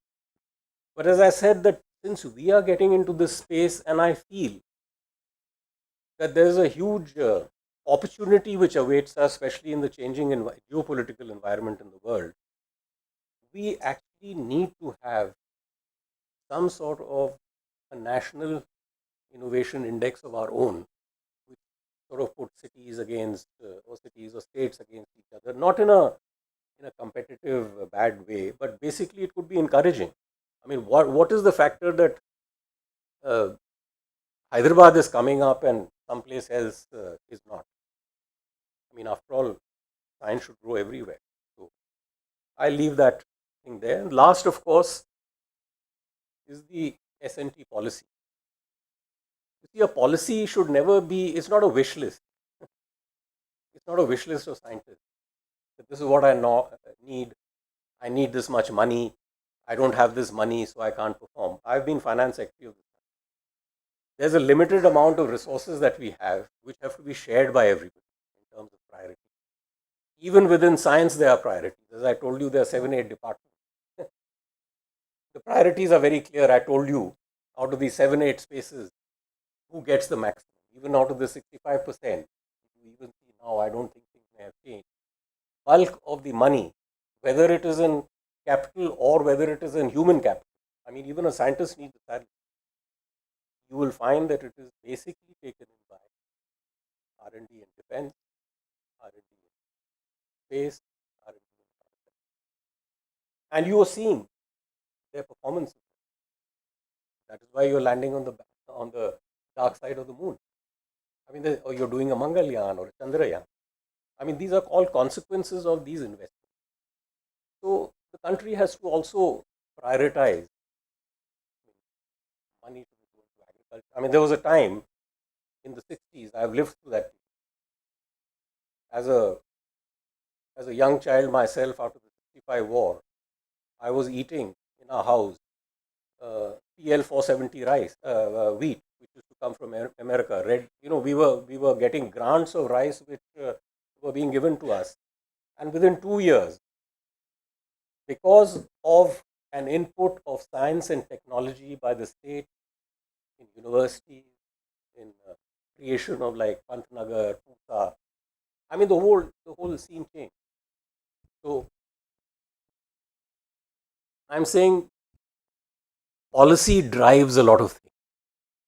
So I think this STIP policy which is being contemplated now has to be one which has to be absolutely robust, and that is the only one which can actually deliver into the future. In fact, one of the things which I had mentioned to Mr. Satpathy and even the previous PSA was to look at the Chinese, what is it called, the MLP, the medium term science policy which they started in the 70s, how they invested in S&T and where they got. So I will stop here in the sense that I think I may have gone beyond my time. Again, to repeat, I just mentioned that I wanted to talk upfront to you about 3 things. One was measuring what is R&D correctly.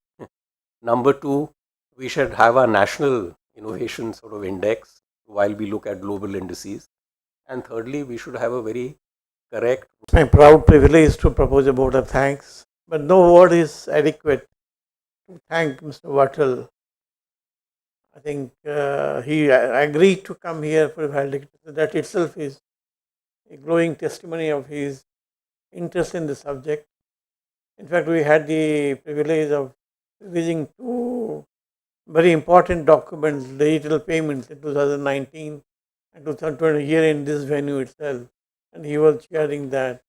And today you see where digital payments is in the entire ecosystem. We hope that with his presence we'll be able to create a similar kind of halo over R&D in the next 5 years. I thank Jyoti ma'am for her kind courtesy here. Mr. Sunit Mohan, Mr. Panda, Chetan, and all of you who have here, who have actively participated in the discourse throughout the day today. I think a word of applause also to media also over here who have been taking note of all this. So we propose to come out with a document post this event, which will be something in the nature of digital payments, kind of thing, to show a roadmap for the next. Maybe, as you have correctly said, India Innovation Index could be something we could target in the next couple of years. Thank you very much, sir, for your kind presence here. Thank you, sir. Thank you. And we can all move to the lunch